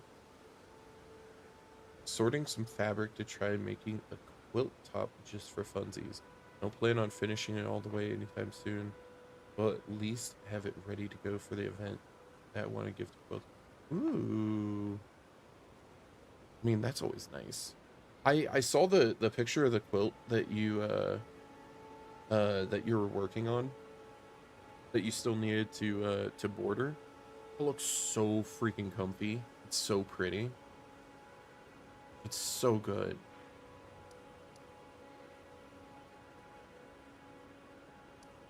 Try those with no horse, like the horse throws off the yeah, yeah, no, I can totally guess. Like especially going to Jarbird.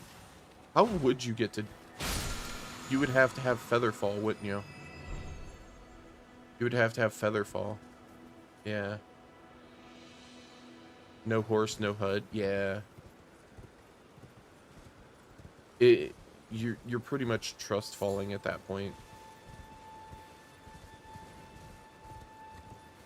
So I'm going around here specifically first because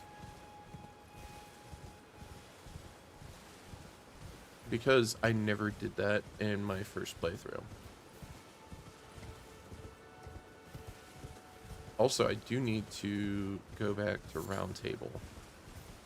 I'll probably go back to Round Table after the first boss in Stormveil. That's probably the play.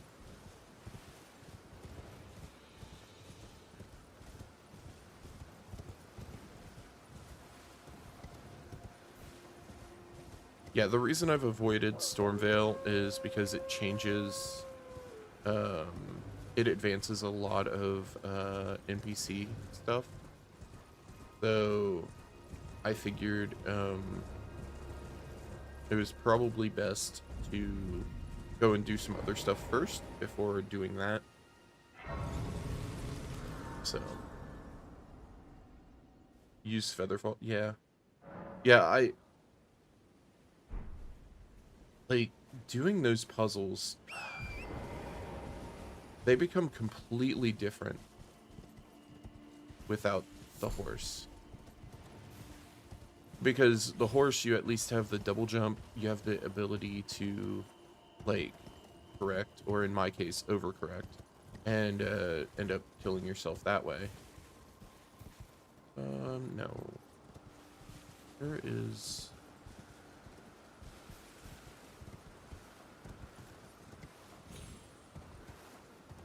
Where's the door into Stormveil? Oh, there it is. Almost missed Jarberg, but I blame myself. I just didn't even know it existed. I didn't even see it. So I blame myself for being blind. Yes, give me the grape. Maiden, dear maiden, where are you? Please take my grapes. Oh boy. Now, so I know that there's like a handful of NPC things that you advance. Drop the Jarberg is on the top edge of the continent. Want to walk? No, no. Atomic Kitty, hey, hi, how's it going? I'm assuming Elden Kitty? Question mark? If so, congrats on the new name. I hope you're doing well. If not, I apologize. And I hope you're doing well, and the name is great regardless. Who, Elden Kitty? Someone whomst pops in every so often. So I do apologize. Yeah. I wasn't sure if they, because I know they changed names at least once on Twitch, and so yeah, I wasn't sure if that was.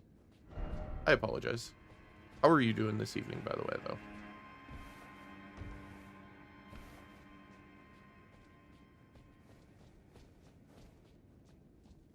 Okay, so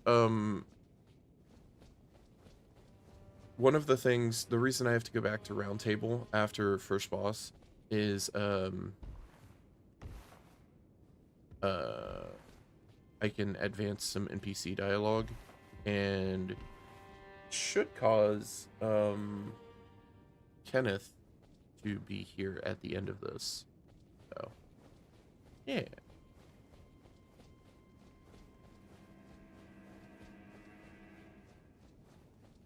Which I didn't know. I don't know if that was patched in or not. Like I said, they ended up patching in some additional things. Oh wait, why am I even going out? I do want to check. I do want to check to see if the one lady's out here.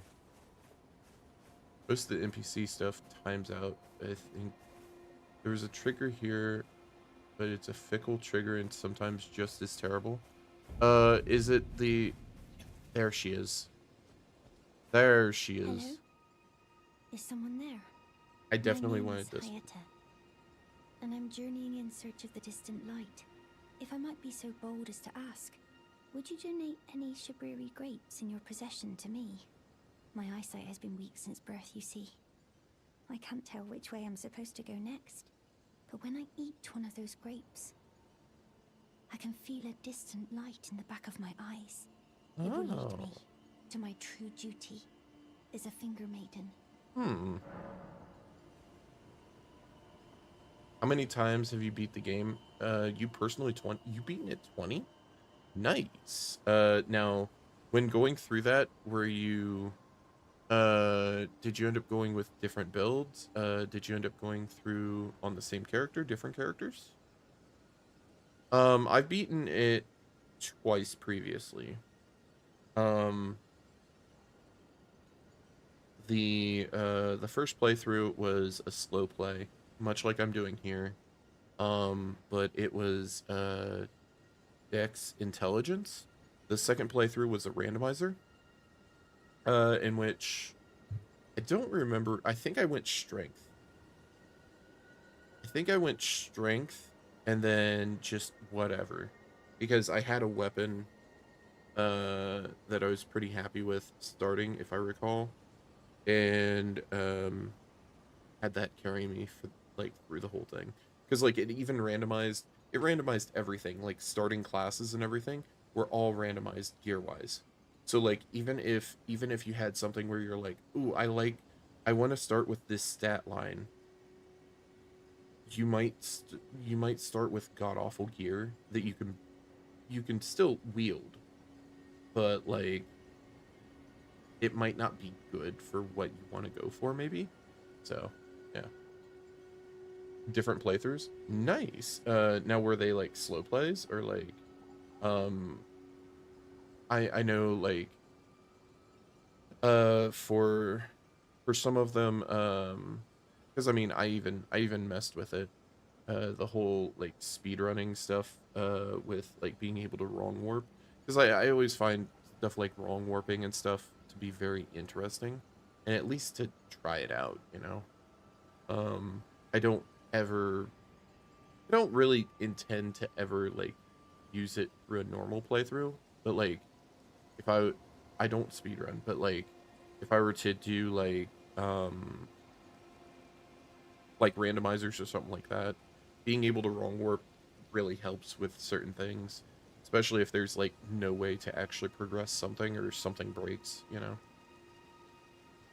Almost at max level. Jeez. Takes that's so many soul or so many runes. It's nuts. So you've beaten it on New Game Plus 11 for one of them. It's nuts. Mad respect. I mean, like, game is super fun. Oh, many thanks to you. Now I can feel the distant light once more. You are most kind indeed. May the blessing of the fingers be upon you. Yes. You are most kind indeed. May the blessing of the fingers be upon you. Well, that is very helpful. I did want to look at. I didn't want to say not to give her the grape because I think that ends up just not giving it to her. And then if you try to talk to her, like you can't do it. At least in some cases, there are those kind of instances. So I didn't want to do that, but I did want to like look at the description. The For anybody that doesn't know, the grapes are actually eyeballs. Yeah. Yep. Yeah. 690. Nice. I've never beaten it, but I have many runs and different methods. I'm not allowed to finish any of them until I finish Melania No HUD Torch Pole. Wait, what is Torch Pole? The intention of the games is that you would read an item an NPC presents you. Torch Pole. What in tarnation is Torch Pole?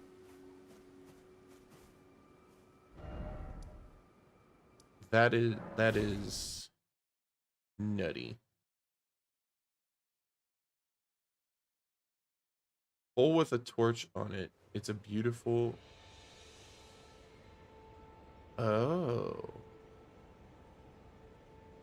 Huh. Hey, Noob Gamer Dad. How goes it? I hope you're doing well.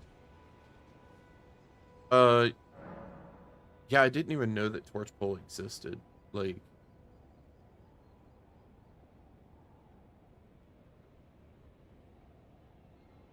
you've beaten it with a torch, like just a normal torch, or like the steel torch, or Or did you just swap between whatever torches? And we're only allowed to use torches. Let's see. I have, like, literally no souls or runes. That's fine. We're gonna go fight Delman. Wait, should I go fight? I think that Patches left. Actually, Patches is still there. If I really wanted to, I could show the item that messes Disman up, but we'll see. I don't think I'm gonna have. Tarnished. In search of the Elden Ring. I still have PTSD from the randomizer I did. Emboldened by the flame of ambition. So imagine this boss becoming the fire giant.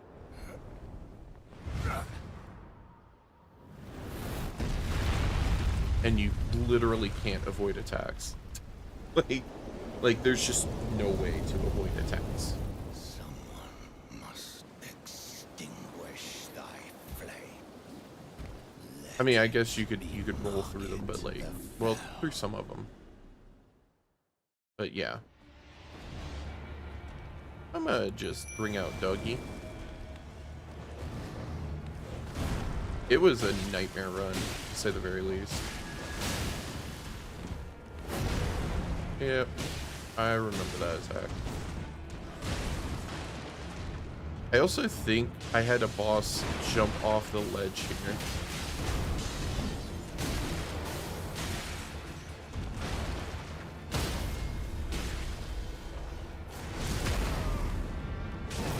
The Elden Ring with the shield. Yeah, a good friend of mine, Zen, beat it with a shield only. That was actually his first run through Elden Ring.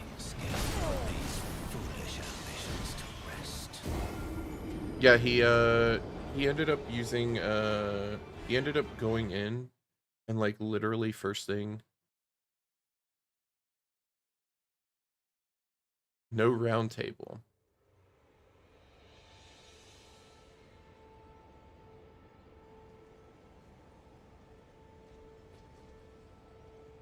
Huh. Wait, what would the round table end up? Oh, no sits at grace. Oh, nice. Very nice. Yeah, people end up doing some crazy challenge runs, and like I can't even fathom. Bruh. Get out of here.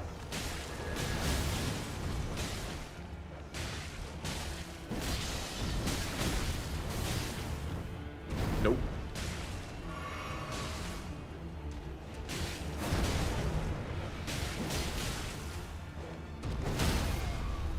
Yeah, okay, there we go.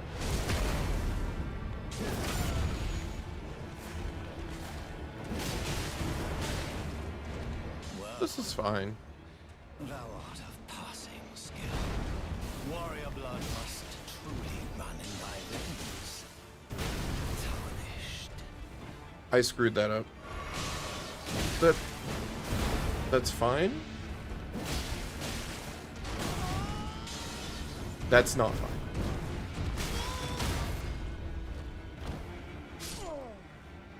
Getting knocked off also isn't fine. We get water. He would have died to like Scarlet Rot too, which is freaking stupid, but funny. I accidentally summoned for one of the bosses, but I passed on the summons and online messages. I mean, I'm always say, as long as you enjoy the game, play it how you want to play it, you know? Though I do understand that, like, with challenge runs and stuff, you kind of want to,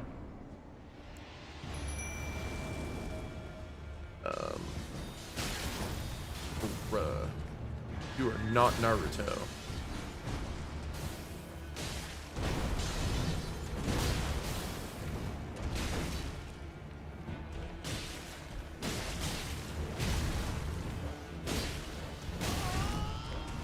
This is fine. I think, yeah.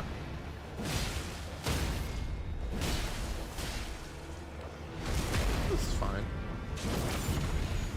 Hello, Blue Storm. How goes it? I hope you're having a good evening. Well, thou art of passing skill. Warrior blood must Doggo. run in thy veins. This is fine. That's not fine.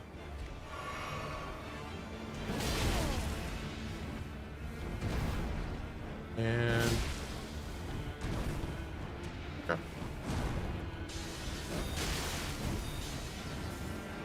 We are not in Naruto, my guy.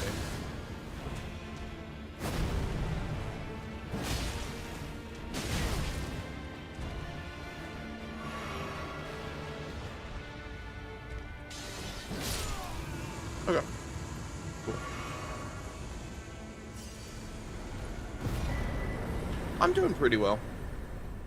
I shall remember thee.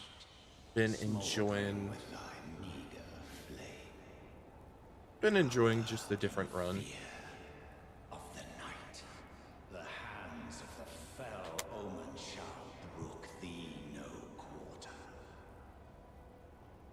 Hated that boss so much because of the castle. Yeah. Okay, so when I did randomizer, I remember, okay, so I specifically I mentioned the fire giant, right? But I specifically remember when I did this in some of the like practice runs I ended up doing, because I wanted to make sure that the randomizer actually worked and like logic for it actually did work. Because last thing that I want is like when streaming, you know, you end up having the game completely break on you because, you end up throwing in a randomizer and it's like, oh, hey, we're going to put such and such boss here that doesn't necessarily make it impassable, but like, let's say you go and you put the giant snake man here, or you put the dragon here, right? If you go and if you put anything like that that's gigantic here, could it break the game? And so like I was doing runs and like trying to just see what different things it would actually put in. And thankfully it didn't break, but it definitely broke the it broke my camera a couple times because the fire giant would be so far up that it would just mess with camera angles and stuff like that. Have a good night, Atomic Kitty. Thanks for hanging out.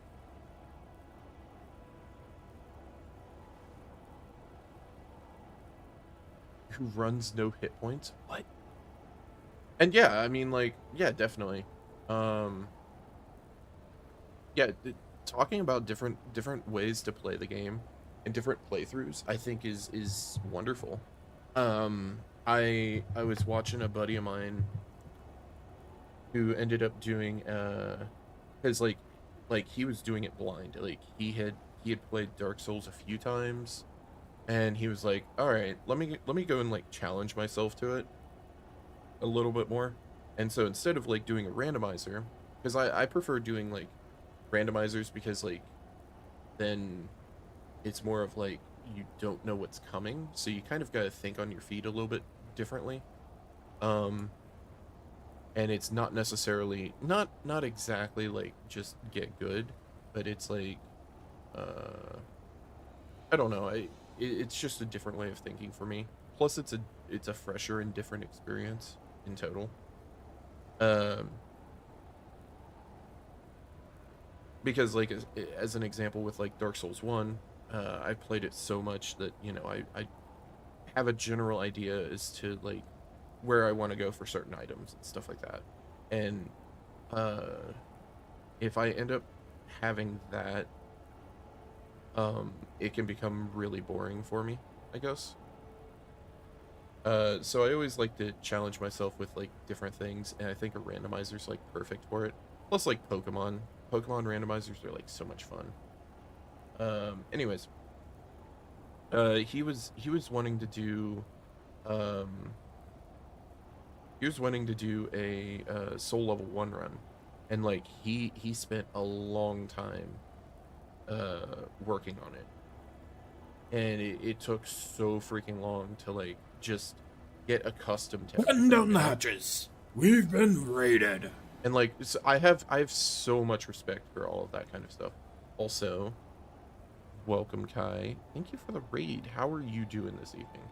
How was the spelunkin?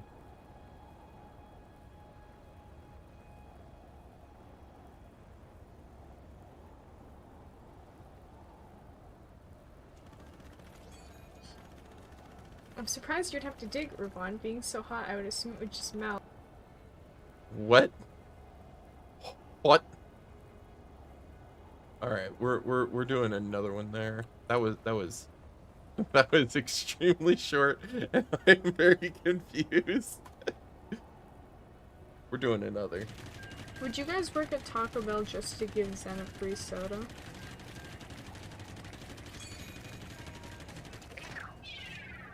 Like, comment, and drop a follow if you would give Zen a free drink at Taco Bell.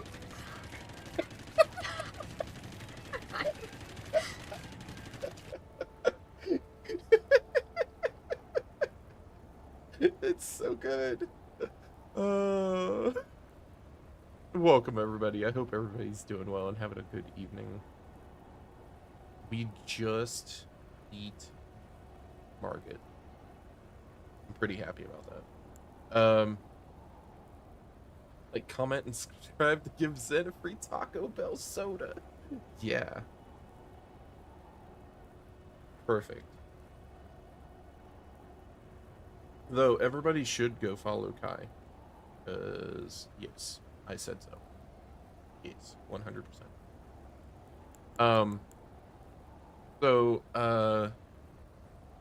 Yeah, Nose Goes has been going.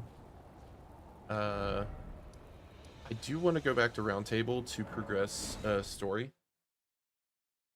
Because I believe I now can talk to... Yes. Perfect. Greetings. Nice to see you again. Mm-hmm. My name is Roderica. I should have told you sooner. Isn't this place impressive though? The Round Table hold, covert quarters of the Two Fingers, and gathering place of champions who vie to become Elden Lord. I never knew the guidance bestowed upon us Tarnished had such fantastic roots, although it's all a bit much for me, in truth. I'm still looking for my own purpose. You know, that's a mood. It's all a bit much for me, in truth. I'm still looking for my... Alright, let's go talk to our boy. Well, where have you been hiding? I took you for dead. No matter, it's all the same. Lay out your arms then. Okay, so actually, here's a really good question. It's a follow-up, Kai. So, what fast food place has the best soda?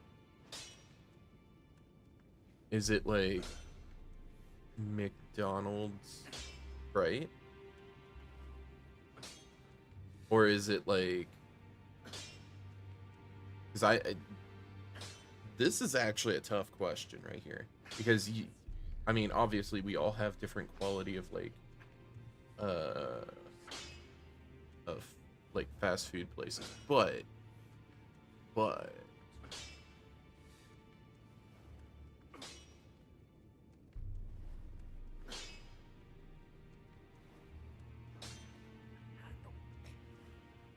when it's not flat, it's like favorites McDonald's, but half the time the soda's flat. Yeah, they probably, what they probably end up doing is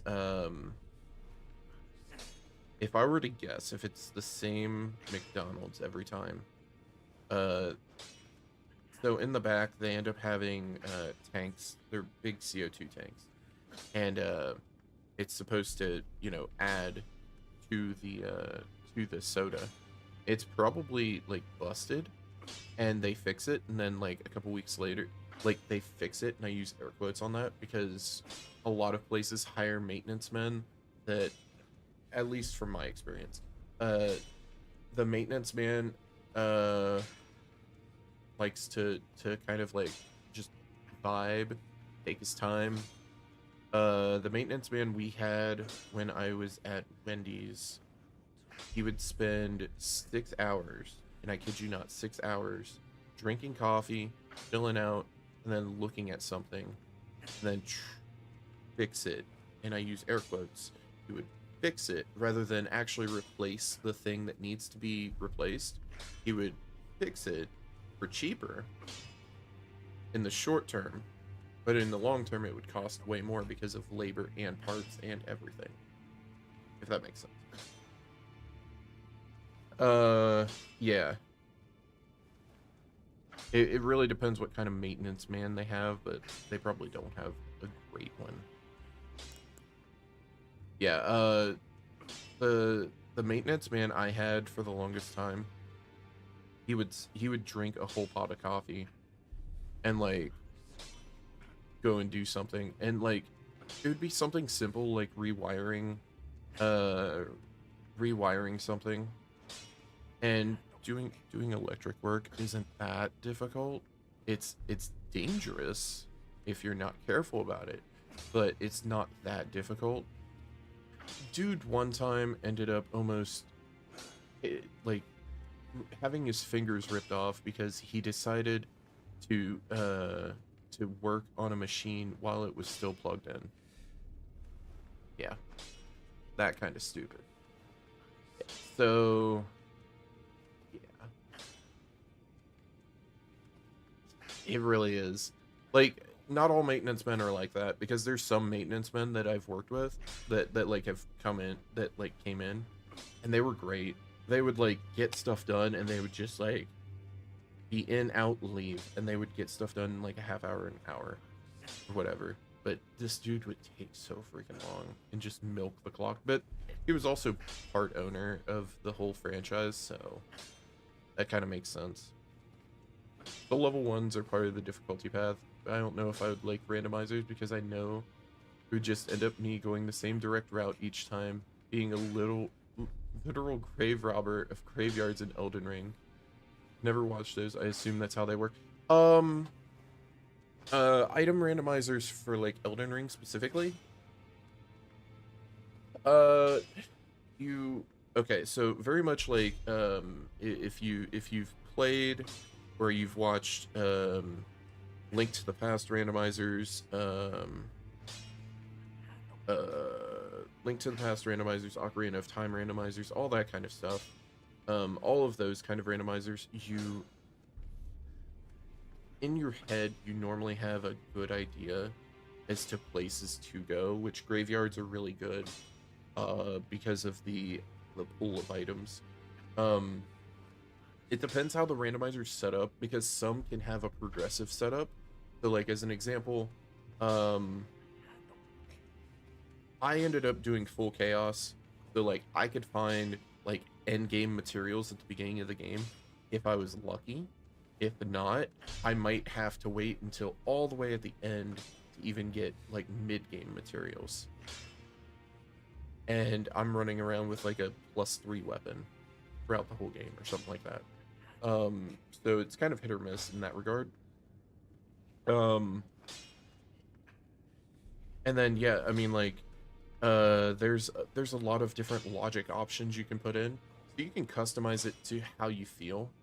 So like, example, if you want key items in their same spot, or if you want great souls randomized, they could actually be anywhere.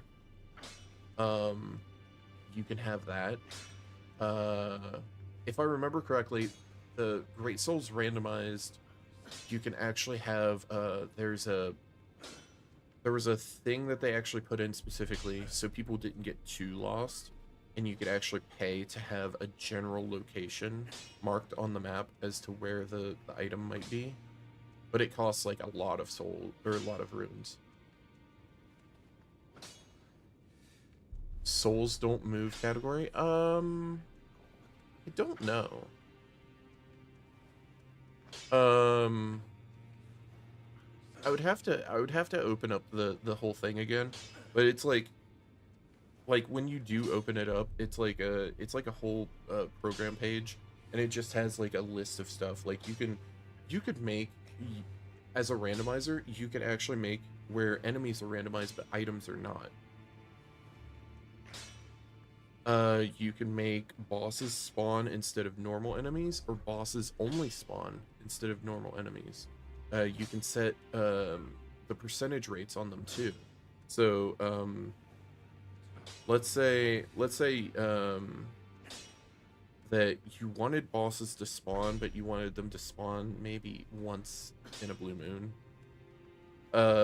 You could actually make it to where they replace enemies like maybe 1% of the time, or if you wanted them all the time, you could put 20% of the time.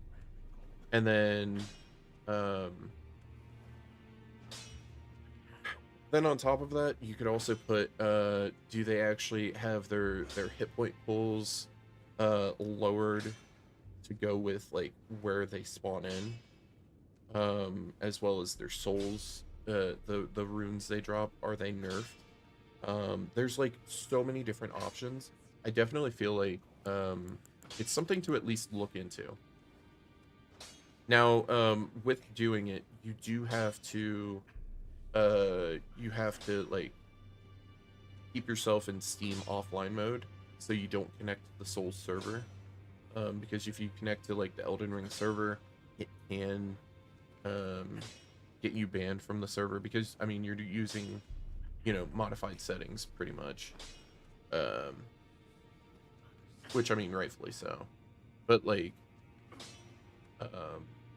yeah, there's a lot of different settings and stuff you could do where every boss ends up becoming Melania. So you have to fight Melania however many times you need to for whatever you need. You can take certain bosses out completely too. If you're like, okay, the stupid cat boss is like, or the watchdog boss that's in the crypts, that one's a really lame boss. I'm going to just make that into a normal enemy. You can do that. It's so cool. And the other cool part about it is you can actually take whatever your seed number is, and you can actually post that, and people could actually go and generate the same seed and go and play along if they wanted to. Yep. Yeah, you could and then like the way I ended up like just clearing everything out was I did a full uninstall, cleared out everything, and then Steam ended up bringing back my my save. I mean, I kept my save files as a backup regardless, because I always think that's smart. Monster Hunter, Elden Ring, Dark Souls, like any of the Souls games and whatnot, when you're going through stuff like that, I always try to back up like save files. But Steam backup, or Steam's sync function or whatever, ended up bringing back, you know, some of that stuff after I ended up doing everything. She's crestfallen and can scarcely swing a blade, but she has a gift for spirit tuning. I saw another one like her long ago. Their eyes share the same hue. I do heavily recommend, if doing it, like, definitely take a look into the mods available, because there's some really, really good mods that are not outright cheats. The ones that are outright cheats just bother me, but I mean, like I said, if people want to you know, play through that way, that's their own thing. If that's what they want to do, that's fine. As long as they're having fun with it and not ruining somebody else's fun. No, don't read too much into it. I've no grudge against you. My being a prisoner is no fault of yours. Besides, I don't mind smithing. Despite my differences, the weapons get stronger all the same. Given time, technique never fails. Besides, it helps me forget the sheer terror of her. Okay. Don't think I'm going to... I should... Actually, wait. Can I... No matter. I just wanted to see... Oh, that spooked me. Spooked me real good. Risk, you got me. I was just wanting to see different things that I could do.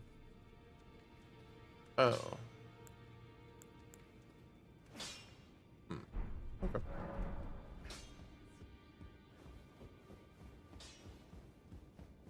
Expect the void. Speaking of Minecraft. You've met Garank, I take it. Oh my god. Then owing to our duties shared, we are now comrades in arms. I think you've earned this. The power of the Golden Order to aid the hunt of those who live in death. So, yeah, after doing all that server stuff, right? Yeah. He's pretty wonderful. He's a beastie boy. You must start over? What? Risk, what are you doing?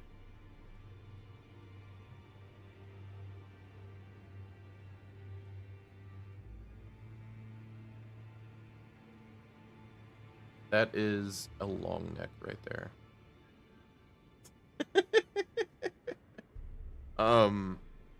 Yeah, no, oh yeah, with Minecraft server stuff. Dragons are terrifying. I was helping Nico with server maintenance stuff yesterday. And whomst goes there. And so I knew where an ice dragon was. And so I went toward it because I was wanting to see if like it breaking blocks was causing server issues, because we were having we had it seemed like a corrupted chunk or something. Something was corrupted in the files somewhere. And so we were trying to figure it out. And so I was running around trying to spawn things in, trying to cause the server to have to be taxed a little bit, and just doing basic things like breaking blocks here and there and stuff like that, just to see if there was a lag to it and stuff like that. And I went to the ice dragon, and he started breathing ice breath and whatever, and going around doing his thing, swimming in the water or whatever. And I turned my... Then there was one point he started just flying in the air and he wouldn't move. And so I was like, okay, I'm going to turn my game mode from creative, because when I'm doing server maintenance stuff, easier to fly around that way, into survival really quick. As soon as I did it, he started flying for me face first. And I was like, go back to survival or go back to creative super quick, please. Because I was not kitted out to fight him at all, but yeah. It spooked me pretty bad. Especially since I was carrying everything on me still. No, he was not like that. He was more He was more like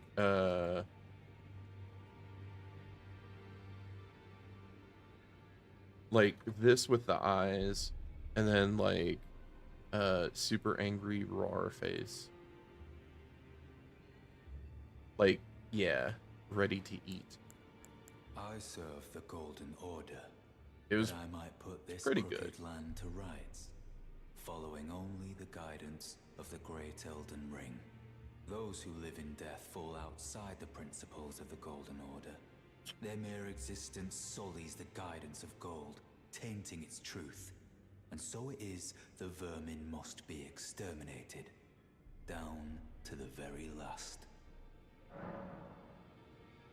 You want to join the server so bad, you just need to clear out some space for Minecraft mods. It shouldn't be that big. The mods themselves are, I think, I should probably end up uploading this, the latest, like, the updated mod pack. But it comes out to like roughly like 200 megs total, which isn't too bad. And then installing them, it shouldn't be too bad. If you ever have questions, feel free to ask me. You know, DMs are always open and stuff like that. I can always try to assist. Same with like, I know Nico is more than happy to assist and whatnot too. It's really easy. If you've never played on Java or played with like Forge, you install Forge. You got to run Minecraft. I believe you have to run base Minecraft first before installing Forge, but you end up doing that. Then you run Forge, and then from there you end up you dump the mods into the folder, and then just run the game. That's literally it, and then connect to the server.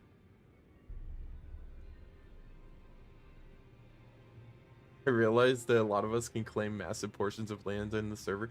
That is why I set it up the way I did.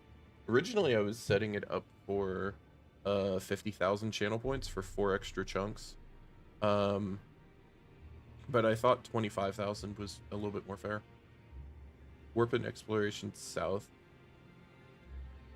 Story makes a lot more sense when on food. That path's full of psychopaths, and then late. Oh, yeah, yeah, yeah. That definitely does. Yeah, it's only 25K. I mean, it originally so many points. Well, like I said, the only thing that I ask is like to not like go out and claim a full village or something like that. But yeah, free real estate. Yeah, exactly. It okay, so first off, I do want to say 16 chunks is a lot of freaking chunks. Like, it's actually a good portion.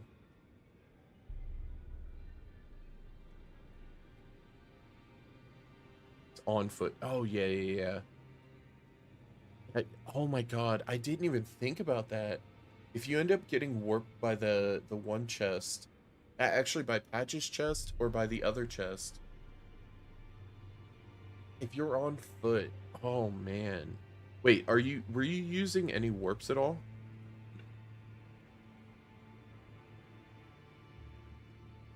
It's all good, Haraz. I totally understand. I have those moments. You start with 16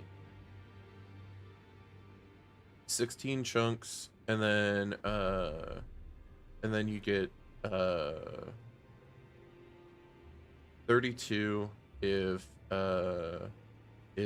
like pretty much if you have subbed or whatever in since it was December of like, you know, last month, just to make it easier to like be able to kind of mention, because then I don't have to go through and see if somebody actually subbed, you know, comparative to a gift sub or something like that. Yeah, exactly. That's why I said, like, that's why I set it up the way I did, because I did want to be pretty generous about it, because the blocks can't be broken too. I warped some, but I walked as much as I could. I mean, that, like, that's insane. Like, I just thought about the whole, if you end up getting, like, even the patches, like, chest thing, where he ends up warping you to the rune bears, that in itself is a trek back to him. And then getting warped to, like even getting warped that far is a thing in itself. Then getting warped all the way to Kaled, over to the all the way to the Crystal Tunnel. That would be a nightmare, having to walk back all the way through this without a warp. Oh my, it's insane. Mad respect. Hey, Bone Glove.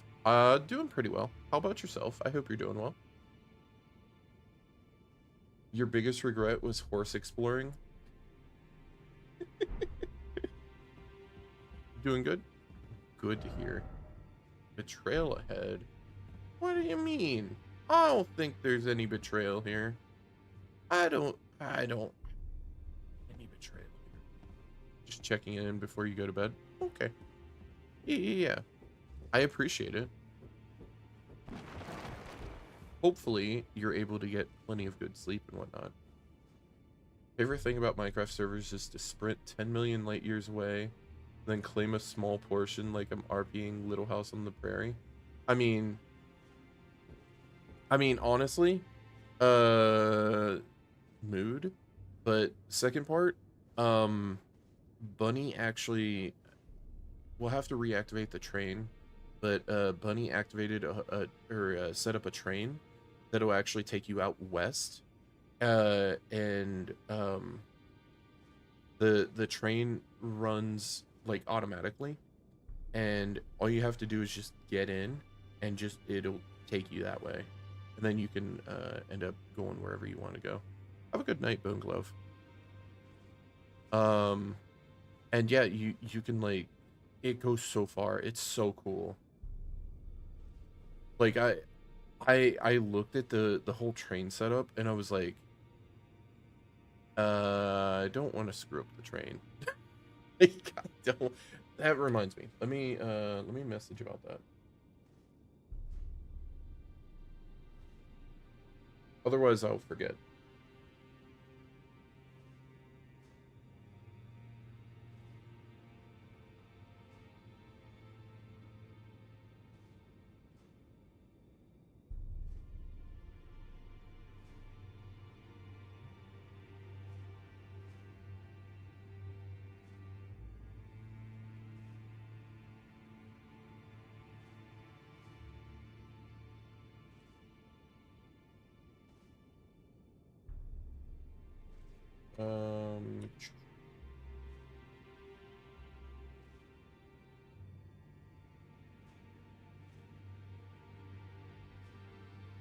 Yeah, no, Bunny spent literally, like, freaking,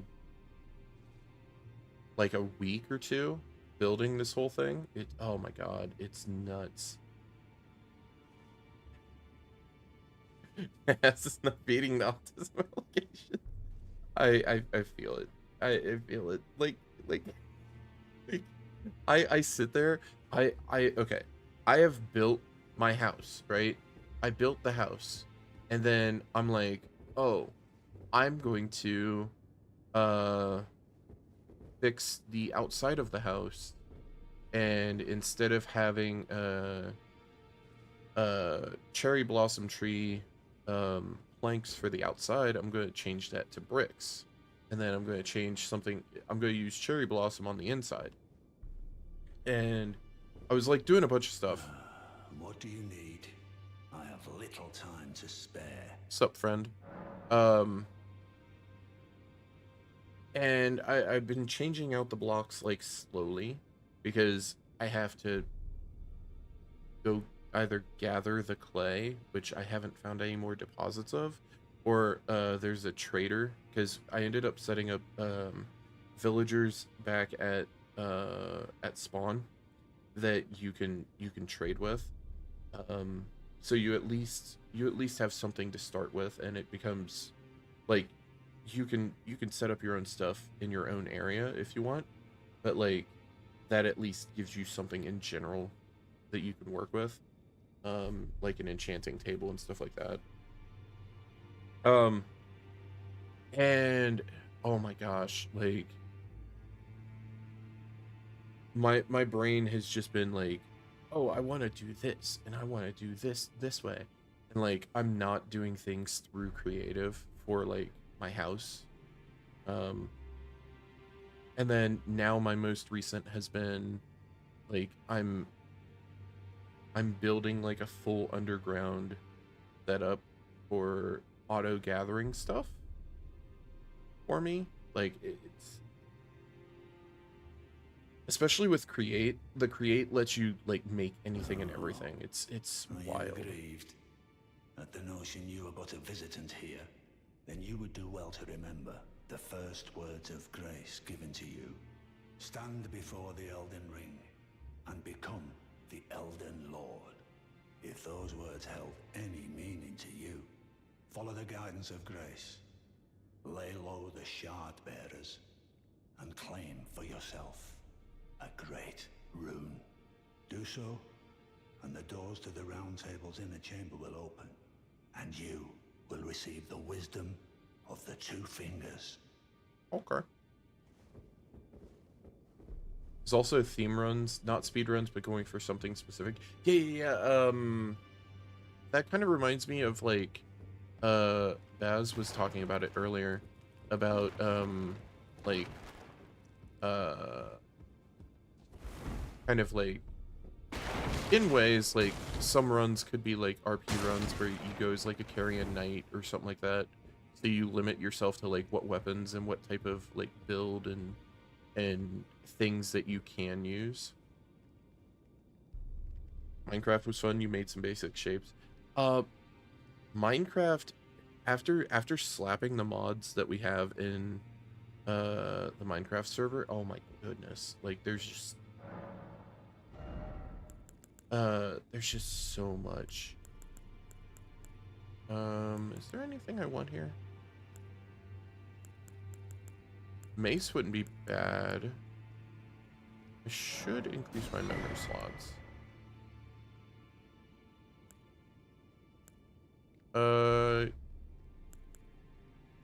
I mean, I can, sure. Whatever.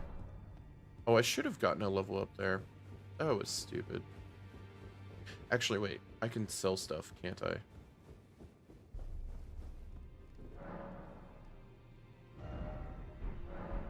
There... Which NPC can I sell to? I swore there was one.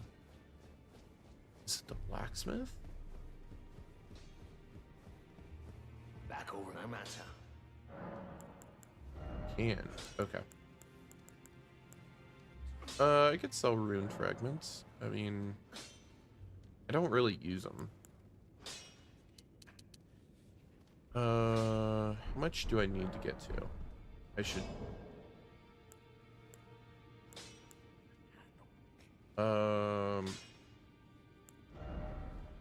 11k. I need almost 4k.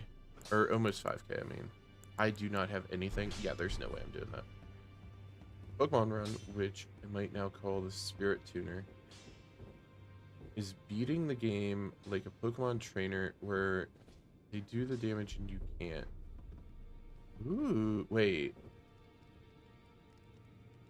Wait, oh, are you talking about like a damageless run? Where like, you end up using Pokemon that have like Rocky Helmet on, or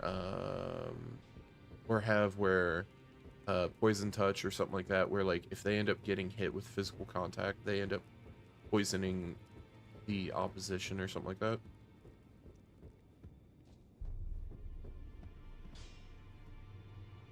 Spirits. Oh, you mean an Elden Ring. Okay, I thought you were talking about like full-blown Pokemon. Okay. Okay, I get you now. I actually legit thought Pokemon. And I was thinking about it because I was like, the first thought I had was there was, if I remember correctly, it was like a run that Small Ant had, probably, where it was like using only status moves and things to like end up defeating enemies. So like you could only use like Toxic, Leech Seed, things that wouldn't do actual damage, but you could do passive damage through. Yeah. It's all a bit much for me, in truth. I'm still looking for my own purpose. Pretty sure he ended up doing one of those. If not... You're telling me I possess some kind of well, gift? that's a run idea. I don't believe you. But if I do have this talent, and goodness knows it would be my first, I suppose I should try to hone it, shouldn't I? I'll ask Master Hugh to teach me. Certainly he does appear intimidating and holds no love for us tarnished. Oh, the run... I know he's trapped run here idea? at the Round Table Hold, so I can tell. He's a gentle soul underneath it all. The run idea was geared toward Pokemon, where it was like only doing status attacks. So using Toxic, using things like Toxic Perish Song, things that wouldn't actively like do damage, like they have 0 power, but can actually help you defeat, you know, Pokemon and stuff like that. Yeah. The pacifist run, yeah. See, I've done a few randomizers with Pokemon. If I do have a talent for spirit tuning, and goodness knows that would be a surprise, I suppose I should try to hone it, shouldn't I? Sure. I'll ask Master Hugh to teach me. I've done a few Pokemon randomizers and stuff, though I had a few glitch out, and I'm still I still get so salty about that. I had multiple Pokemon Black/White runs where it was like, I think it was like Black or Black 2 or something like that. Anyways, I even tried, I think I tried Ultra Black or whatever it's called. The one that's like super difficult, like it's supposed to be like really difficult, and they actually put like rotational battles in, like do different mechanics with Pokemon. But I was doing a randomizer Nuzlocke, and I remember like catching, I think it was Reshiram or something, and I was like so happy about it, and then game crash, and I'm so upset, like, because like it was like 4 hours in, and I went to this one specific area, and the whole game just dead. Pokemon Run has its own difficulties, yeah. I think there's some really interesting things that people can do. If I do have a talent, I suppose I should try. I'll ask Master. Okay, let's go talk to Master Hugh again.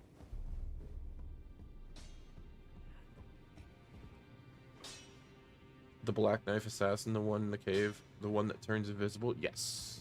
Back already. No matter. The girl. What about her? Are you out of your mind? Who'd Little bit. stay with an ugly Little crazy. brute who only knows how to smith? Absurd. Besides, she'd never agree to it. I refuse to believe it. I don't doubt you, but I know when something's too good to be true. Bruh. I know you have trust issues, but like, come on. I wanna be able to upgrade Doggo. Talent, I suppose I'll ask Matt. Okay, let's rest at the table. And that should... Consider, if you will, that one type of weapon was really, really bad for that fight.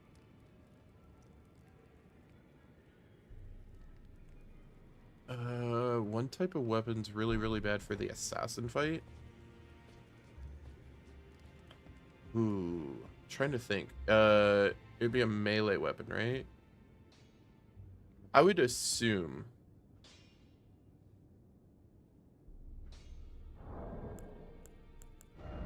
I would assume a greatsword. Melee? Yeah. Yeah, I was thinking a greatsword or a great hammer.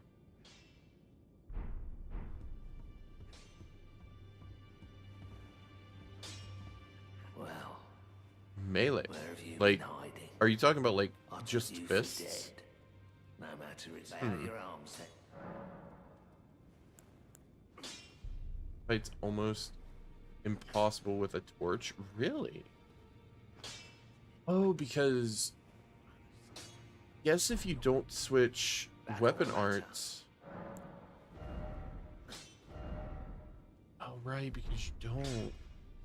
Because, yeah, I see that. I can see that.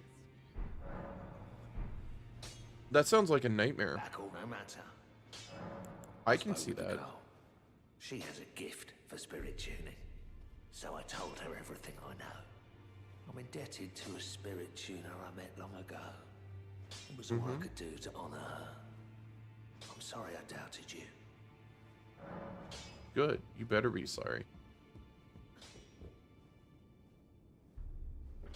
It's funny, very unsurprising that there isn't a bypass for the fight. Yeah, like a torch of all things. Because like the moveset on a torch isn't like anything crazy, but like, hold on, I need to do this because I already have a torch on me. So try that fight, no HUD, no special torch. At yeah.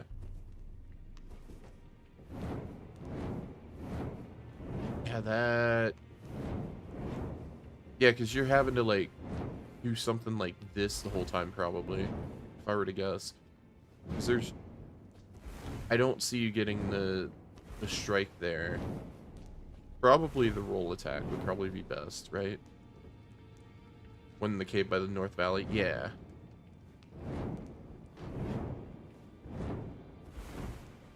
Yeah, I'm just thinking about like what attack would work, and I'm thinking the only one that could work is that.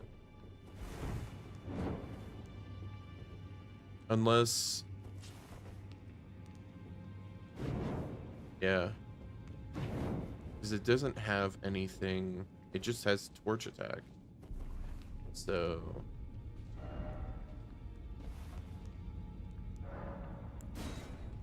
yeah, that oof.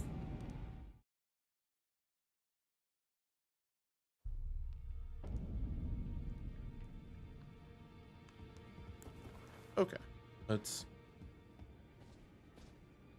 It was one of the hardest combat experiences I've had in the game. I believe it. Right. Like, I think, I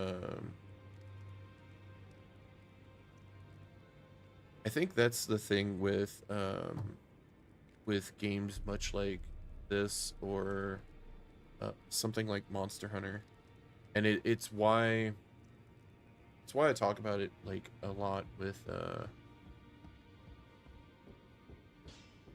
like Monster Hunter specifically.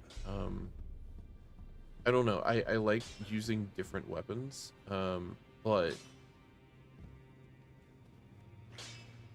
I think it's more of a challenge. Like, especially, okay, I'm a dual blades main on Monster Hunter. I ult with hammer, I haven't used Hammer in World outside of on PS4 when I played it on PS4. Anyways, so with dual blades are god awful in certain monster fights, right? However, my big thing has always been learning to get around that weakness and understanding like where your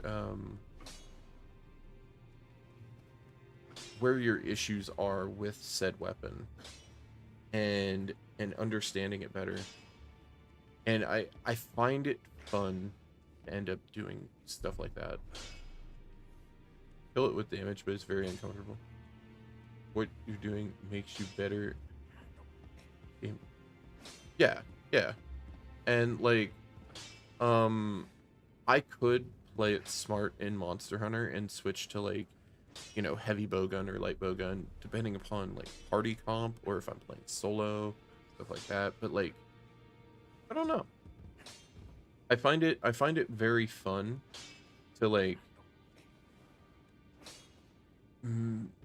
it doesn't necessarily make it artificially difficult, but it makes it a different kind of difficulty. I took you for If dead, that makes no man, sense. to lay out your own.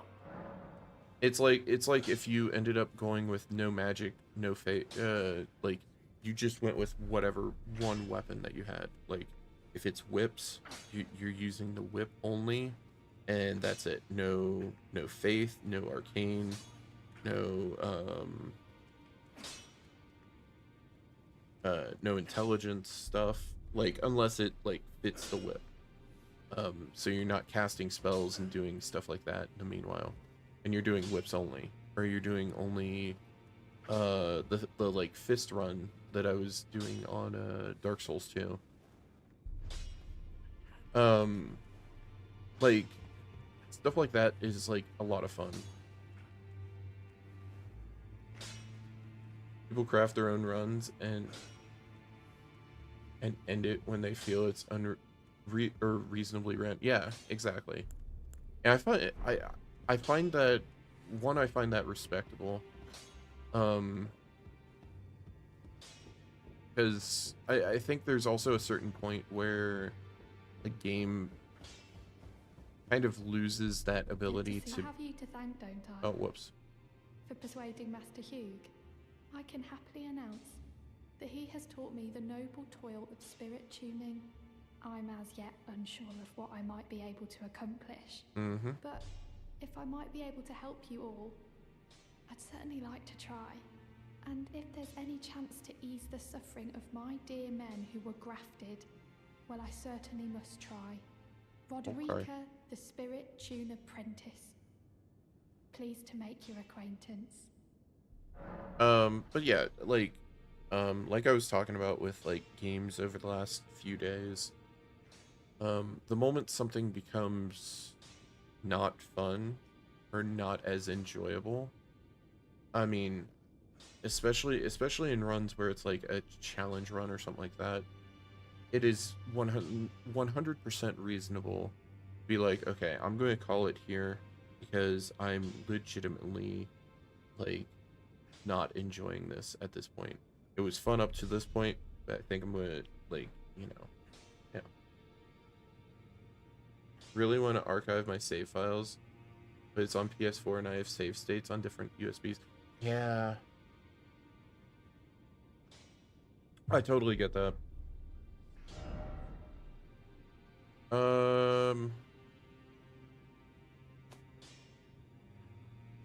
Okay, so it's it's using regular ashes. That's fine. I'm going to improve Doggo. I'll probably improve the mob too.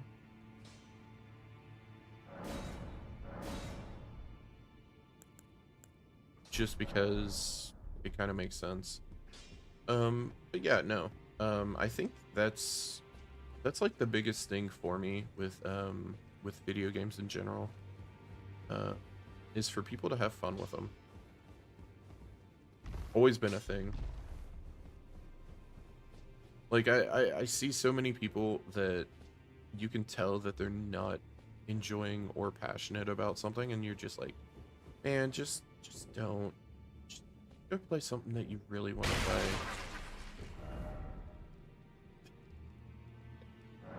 play. I'm applauding that message.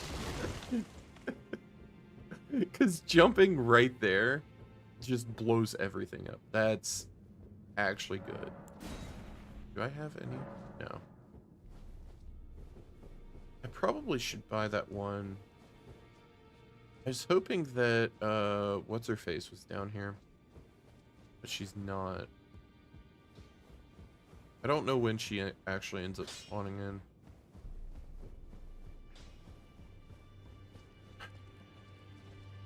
Be sure to tell me if you meet a young woman named. She's a servant to my Yeah, I know. companions I as know Count about on. that. Yeah. Hello. You've been busy weeding Deathroot, I take it.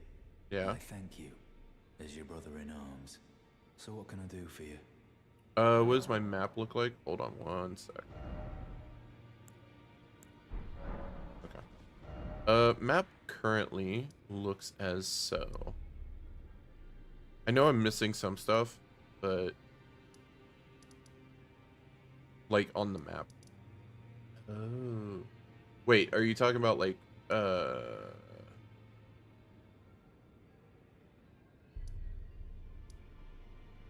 you talking about like the optimal path and stuff like that?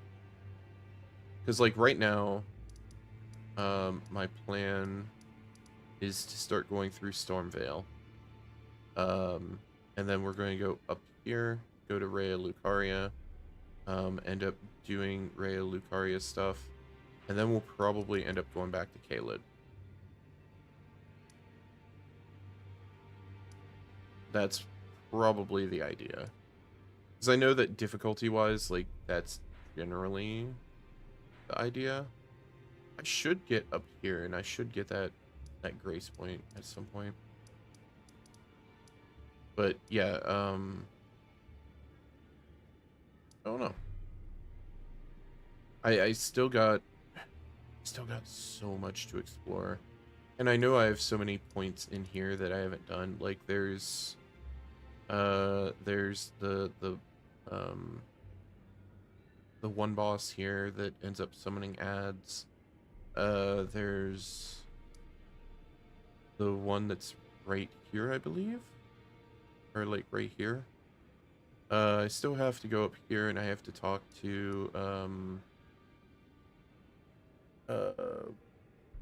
shoot, what's her name? The one that's suffering from like everything. Because I do want to do her story too. Trying to think what else. I know there's a cave like right around here.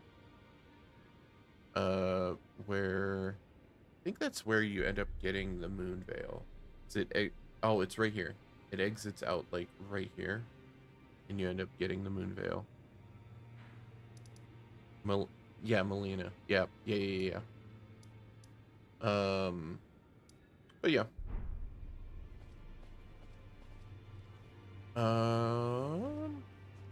Let's see, was there anybody else I wanted to? I don't think there's anybody. I don't have anything for him until either I buy all of his stuff, which I'll probably end up buying soon-ish. And then I don't think he has anything. True member of the Round Table, I have high hopes for you. Yeah. I'm sick and tired of them. These namby-pamby tarnished think us no more than a shelter from the rain. We've spoken long enough. I have matters to attend to. Okay, friend. Dung Eater has not unlocked yet. He won't be there for a bit.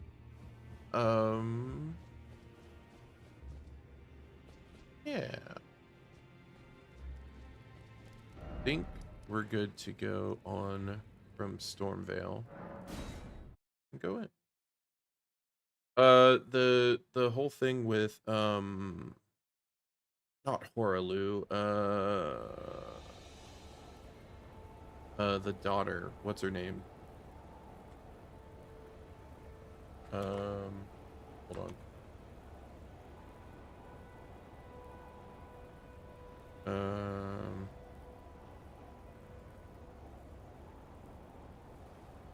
So I wanted to finish the Kenneth Haight questline, which I know requires having, because I didn't know this, because I don't think it was in the base game, or it may have been, and it may have just been something I didn't know.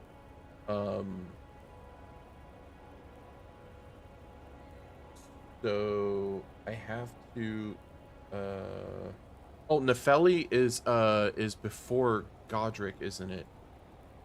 Yeah, I've already run into him. I know where she is. She's right before her. Okay. Never mind. I'm dumb. I forgot that she's up here. And yep. Mm-hmm.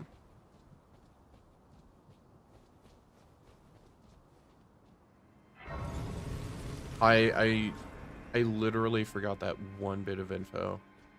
You there? Come over here, would you? What's up, friend? You're tarnished, aren't you? I would advise against taking the main gate into the castle. It's tightly guarded by hardened old hands. Oh, try the opening right here. The guards don't know about it. You breach the castle undetected. So clear out the bosses or push the NPCs. I wanted to clear out I do want to like push some of the NPCs. I just don't want to miss some of the dialogue on some of them, because I know that I missed Kenneth Haight's questline. I missed the end of his questline. And then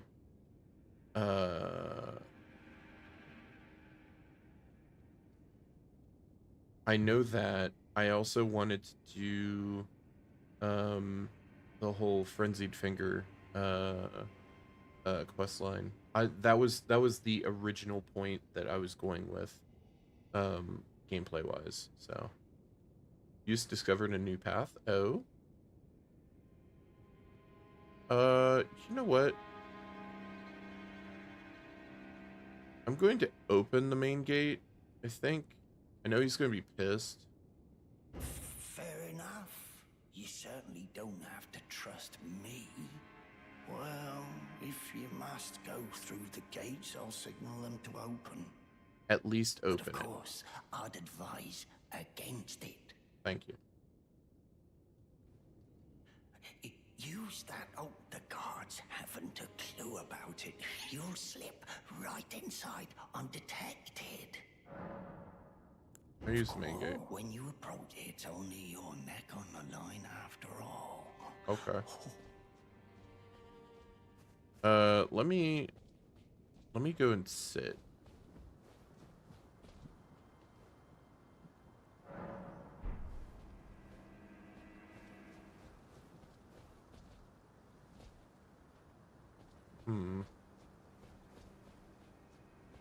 So what was the... Use the guards. You'll slip. No. When you approach the gates, it's only... Okay.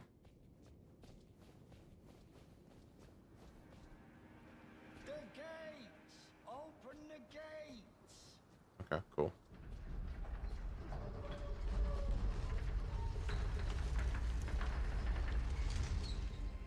You just discovered a new path. What's the new path? The gates are open. Do as you like. Just curious. It's only your neck on the line after all.